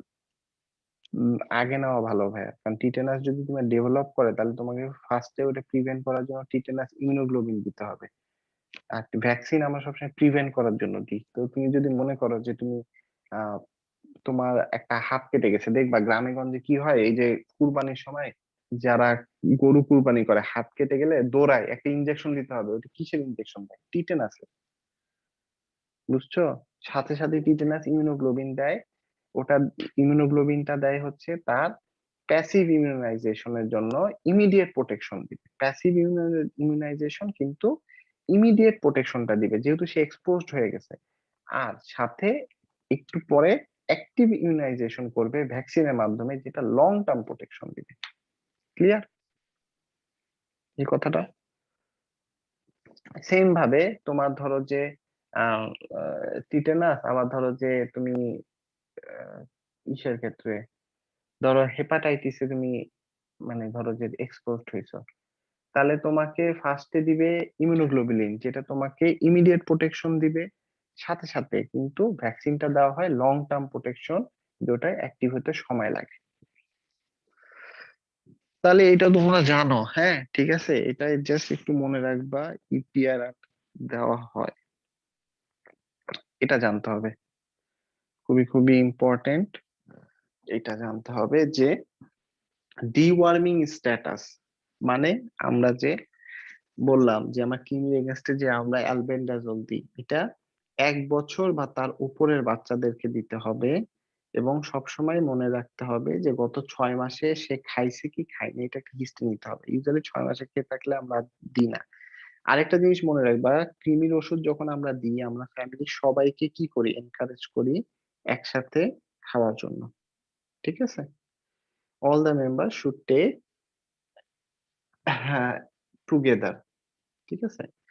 নেক্সট হচ্ছে অ্যাকিউট ডায়রিয়ার সময় আমি বলছিলাম, বা ডায়রিয়ার সময় আমি বলছিলাম যে জিঙ্ক দেওয়া হয়। এই কথাগুলা কেন বলছি? কারণ এগুলো একটু স্যাররা জিজ্ঞেস করে যে জিঙ্ক কি দিতে হয়, হ্যাঁ তুমি বলবা হ্যাঁ দিতে হয় স্যার। তাহলে অ্যাকিউট ডায়রিয়াতে জিঙ্ক দেওয়া হয় ওয়ান্স ডেইলি ফর 10 ডেজ, 10 দিন দেওয়া হয়, ঠিক আছে। আর পারসিস্টেন্ট ডায়রিয়াতে 14 দিন দেওয়া হয়, কারণ পারসিস্টেন্ট মানে 14 দিনের বেশি, তাহলে এটা 14 দিন, আর অ্যাকিউট ডায়রিয়াতে 10 দিন দেওয়া হয়, জিঙ্ক দেওয়া হয়। এই কথাটা বললেও মোটামুটি, ডোজ বলতে পারলে ভালো, না বলতে পারলেও সমস্যা নেই। জিঙ্ক কিন্তু জানো আমাদের এই যে কোভিডেও দেওয়া হচ্ছিল। হ্যাঁ জি ভাইয়া। রিনিউয়াল গ্রোথ আছে, সেলগুলার গ্রোথে হেল্প করে। তারপর হচ্ছে তোমার ওটাকে কি বলে জানো, উন্ড হিলিং এ সাহায্য Epithelialization. করে। হ্যাঁ, এপিথেলিয়ালাইজেশনে হেল্প করে, উন্ড হিলিং এ সাহায্য করে, সেটাই বলতেছিলাম। নেক্সট হচ্ছে vitamin A supplementation status. Vitamin A কিন্তু আমাদের খুবই খুবই ইম্পর্টেন্ট বাচ্চাদের ক্ষেত্রে। তাহলে 6 মান্থস টু 1 ইয়ার হচ্ছে কতখানি দিতে হবে? 1 লাখ ইন্টারন্যাশনাল ইউনিট। 1 বছর থেকে 5 বছর পর্যন্ত 2 লাখ ইন্টারন্যাশনাল ইউনিট। ঠিক আছে, vitamin A supplementation. Thank you. আর কারো কোনো কোশ্চেন? একটা প্রশ্ন করবো ভাইয়া। তো অবশ্যই। ভাইয়া টিটেনাসে তো স্বাভাবিক ভাইয়া মানে ডোজ তো 5টা, মানে 5টা ভ্যাকসিন দেওয়া লাগে সম্ভবত। ভাইয়া Yes. আর প্রেগনেন্ট, আর কেউ যদি মানে আগে থেকে ইমিউনাইজড না হয়ে থাকে, সেই মাদার যদি প্রেগনেন্ট হয়ে যায়, তার ক্ষেত্রে মনে হয় ভাইয়া 2টা দেওয়া লাগে, আর একটা মনে হয় বুস্টার ডোজ দিতে হয়। তো ভাইয়া এরকম যদি সিনারিও হয় যে একজন মানে মহিলা 3টা ডোজ নিছে টিটেনাসের, তারপরে তার প্রেগনেন্সি শুরু হয়ে গেছে, তাহলে ভাইয়া কি তাকে স্বাভাবিক প্রেগনেন্সি মানে যেভাবে মানে ইমিউনাইজেশন করতে হয় সেভাবে করতে হবে? আচ্ছা, এখানে হচ্ছে যে যদি কারো ধরো যে মানে ম্যাটারনাল অ্যান্টিবডি রেসপন্স এবং passive antibody transfer to the infant, মানে আমরা দুইটা কারণে করি। একটা হচ্ছে কি, যে অ্যান্টিবডি রেসপন্স যে মায়ের আছে এটা যেন আরেকটু ভালো হয়, এবং আমরা এটাও আমি কিন্তু বলতেছিলাম যে মা থেকে কিন্তু বাচ্চাতে কি হয়, এই অ্যান্টিবডিটা ট্রান্সফার হয়, তাকে আমরা দুইটা ডোজ দিই, রাইট? জি ভাইয়া। একটা হচ্ছে যখন আমরা মানে জানতে পারি যে প্রেগনেন্সি তার শুরু হয়েছে এবং তার টিটেনাস কমপ্লিট নাই, তখন সাথে সাথে দিই, যখন জানি একটা তখন দিই। আর আরেকটা মোস্ট প্রবাবলি আমরা দিয়ে থাকি, আমি যদি একটু মনে করে দেখি, মোস্ট প্রবাবলি ওটা আমরা লাস্ট ট্রাইমেস্টারই দিই আমার যতটুকু মনে আছে, ঠিক আছে?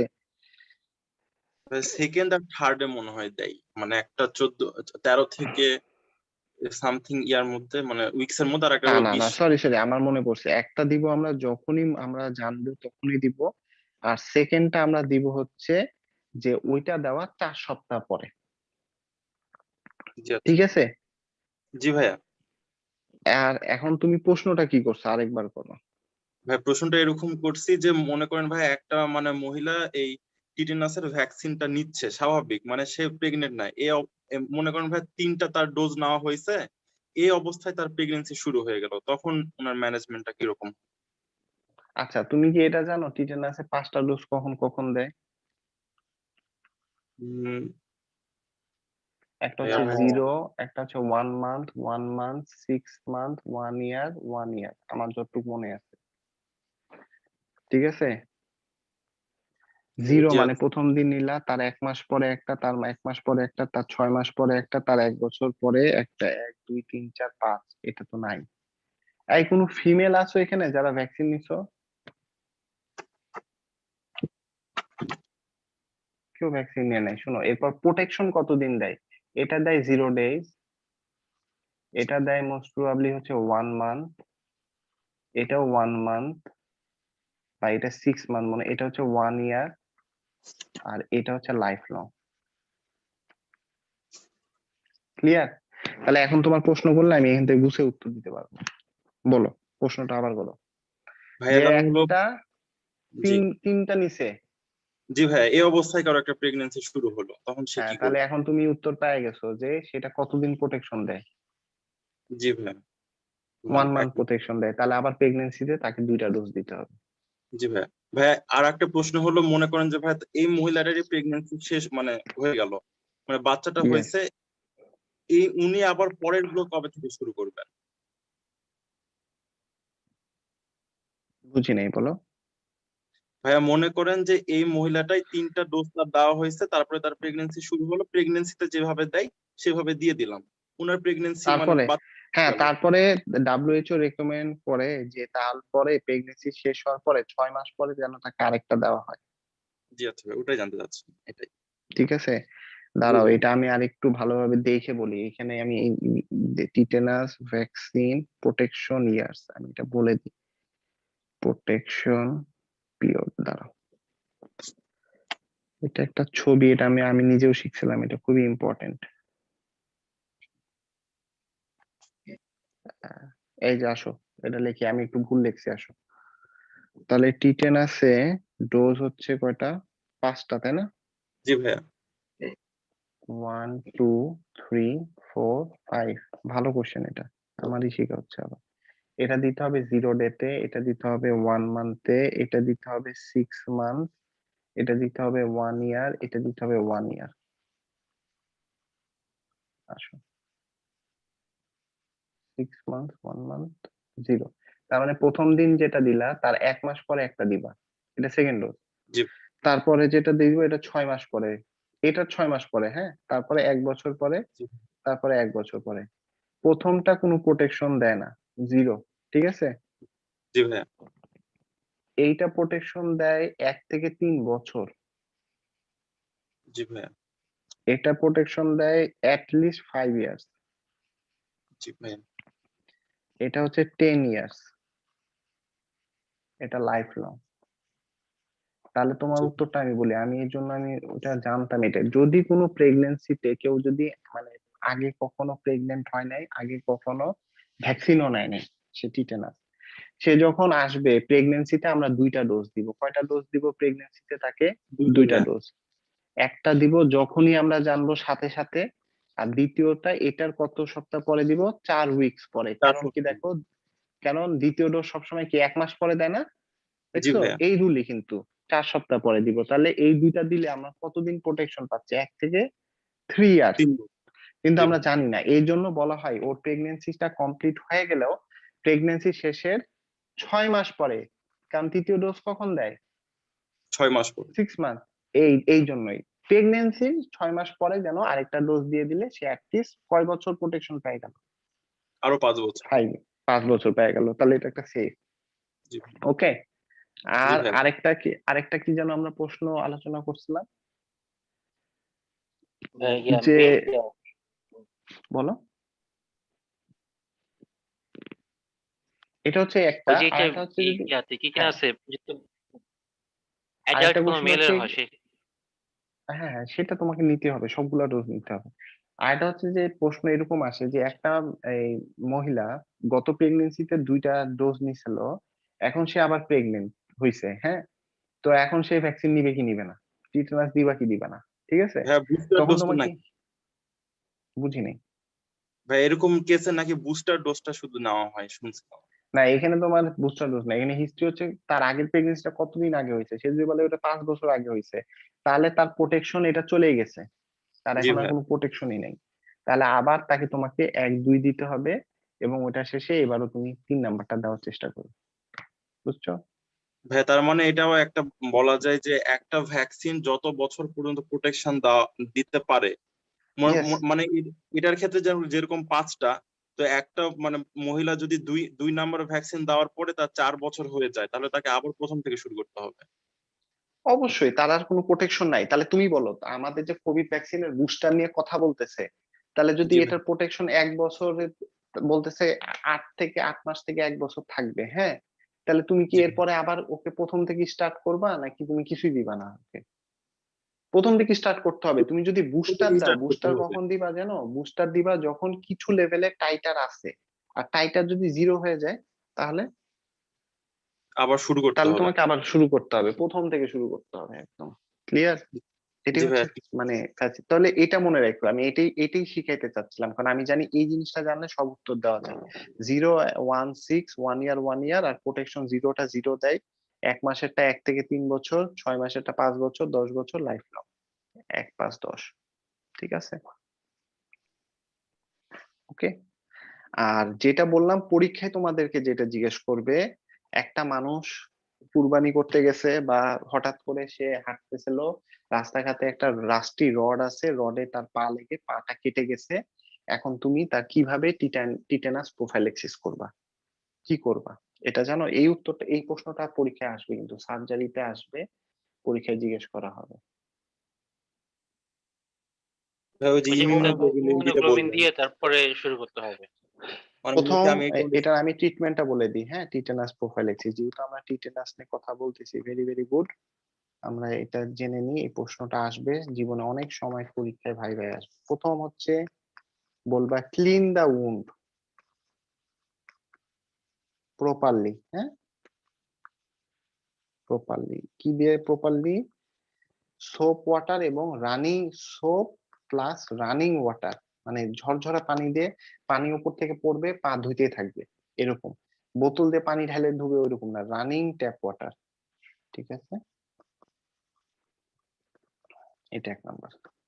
2 নাম্বার, টিটেনাস ইমিউনোগ্লোবুলিন দিবে তাকে, স্টার্ট ইমিডিয়েটলি, হ্যাঁ, এটা দিবে। এটা আইএম দেওয়া হয়, যেটা ধরো দিবে এক জায়গাতে, এক পায়ে দিবে, এক ডান পাশের থায়ে দিল, ধরো রাইট থায়ে দিল। 3 number, tetanus vaccine, tetanus vaccine যে আছে, ভ্যাকসিন আইএম দিবে ফার্স্ট ডোজ, কারণ ও তো নেয় নাই, ফার্স্ট ডোজ দিবে। ওটা তাহলে রাইট থায়ে দিলে এটা দিতে হবে কোন থায়ে? লেফট থায়ে, লেফট সাইড। ওটাও সাথে সাথে দিবে। 4, ওখানে তো তার রাস্টি রডে একটা হয়েছে, তার ওখানে ব্যাকটেরিয়া থাকতে পারে না, ওর অন্য ইনফেকশন হতে পারে না, একটা অ্যান্টিবায়োটিক স্টার্ট করতে হবে। ওকে, ক্লিয়ার? জি ভাই বুঝছো? এই 4টা step must must must follow করতে হবে। 5 নাম্বার তুমি লিখতে পারো ড্রেসিং করতে হবে, কারণ এটা একটা উন্ড হয়েছে, ঠিক আছে? ওকে, ক্লিয়ার? তাহলে আজকে আমাদের এই পর্যন্তই থাক, আমি পরবর্তী ক্লাসে সিভিএস শুরু করব, আর পরে আমাদের সার্জারি হলে মোটামুটি শেষ, ঠিক আছে? ভাই এখানে তাহলে আজকে এই প্র্যাকটিক্যাল পর্যন্তই। কোশ্চেন ছিল, সেটা হচ্ছে যে মানে বলো। এই ইয়াটা মানে কেটে যাওয়াটা আসলে মানে কি ধরনের হতে হবে? অনেক সময় তো দেখা যায় হালকা কেটে যায়, ওই কুরবানির চাকু হালকা কেটে গেলে হবে না, আমি বারবার বলছি ডিপ ল্যাসারেটেড উন্ড লাগবে, ডিপ ডিপ্লাস। ল্যাসারেটেড উন্ড লাগবে। কেন লাগবে? টিটেনাসের পড়াইলে তো অনেক কিছু পড়ানো যায় আসলে। জি টিটেনাস ভাই। আমাদের যে এনভায়রনমেন্টে থাকে, ও কিন্তু স্পোর হিসেবে থাকে। টিটেনাসে যে ব্যাকটেরিয়াটার নাম কি? Clostridium tetany. হ্যাঁ হ্যাঁ, ক্লস্ট্রিডিয়াম টেটানি। ক্লস্ট্রিডিয়াম টেটানি, এটা হচ্ছে স্পোর হিসেবে থাকে পরিবেশে যখন থাকে। এই স্পোরটা জার্মিনেট করে আবার ব্যাকটেরিয়া হবে যখন সে একটা ডিপ ল্যাসারেটেড উন্ডে আসবে, এবং সেখানে তোমার থাকা যাবে না, কি বলে এটাকে, উম, মানে অক্সিজেন থাকবে না, অ্যানারোবিক কন্ডিশনে, ঠিক আছে? জি অ্যানারোবিক ভাই। কন্ডিশন লাগবে। তাহলে ডিপ ল্যাসারেটেড উন্ড হলে ওর ভেতরে যখন ওই স্পোরটা ঢুকে যায়, ওখানে সে অ্যানারোবিক কন্ডিশন পায়, তখন সে জার্মিনেট করে। এখন যদি সুপারফিশিয়াল একটা তোমার স্কিন ছিলে গেছে ওখানে এসে পড়ে, তাহলে হবে না, কিন্তু ও জার্মিনেট করতে পারবে না। জি ভাইয়া। বুঝছো? এগুলা মাইক্রোবায়োলজিতে ডিটেলসে পড়বো। ভাই ওই যে লাস্ট একটা স্লাইড বললেন না, যে ভিটামিন এ যেটা ছিল ভাইয়া, ওই যে ভিটামিন এ যদি কোনো অ্যাডাল্টের যদি ইয়া হয়, এটা ডেফিসিয়েন্সি হয়, সেক্ষেত্রে কি তখন তাকে সাপ্লিমেন্ট দেওয়া যাবে, নাকি পরে সাপ্লিমেন্ট দিলে কাজ হয় না? ভিটামিন এ সাপ্লিমেন্ট বড়দেরকে দিতে দেখি নাই, যদি চোখের ভিটামিন ই ডেফিসিয়েন্সি বড়দের ক্ষেত্রে ওরকম ভাবে হয় না, তবে যদি সিভিয়ার হয় তাহলে হয়তো বা দেওয়া যেতে পারে। তবে কেন হয় না? কারণ ভিটামিন এ ডি ই কে এটা জমা থাকে লিভারে, বুঝছো? তো জি। লিভারের যদি কোনো প্রবলেম না হয়, ইউজুয়ালি আমি দেখি নাই কোনো ওইভাবে, মানে শুধু ভিটামিন এ খাইতে দিছে, মাল্টিভিটামিন দেয়, আমি দেখি নাই হ্যাঁ। ভাইয়া এটা আসলে কখনো, কারণ জি মোস্ট ভাই। প্রবাবলি এটা ফ্যাট সলিউবল ভিটামিন এর জন্য মনে হয়। জি। ওকে ভাই, থ্যাংক ইউ। ওকে রাজীব, তাহলে আমরা ক্লাসটা শেষ করতে পারি আজকে, হ্যাঁ? সবাইকে ওয়ালাইকুম সালাম, টেক কেয়ার, আল্লাহ হাফেজ।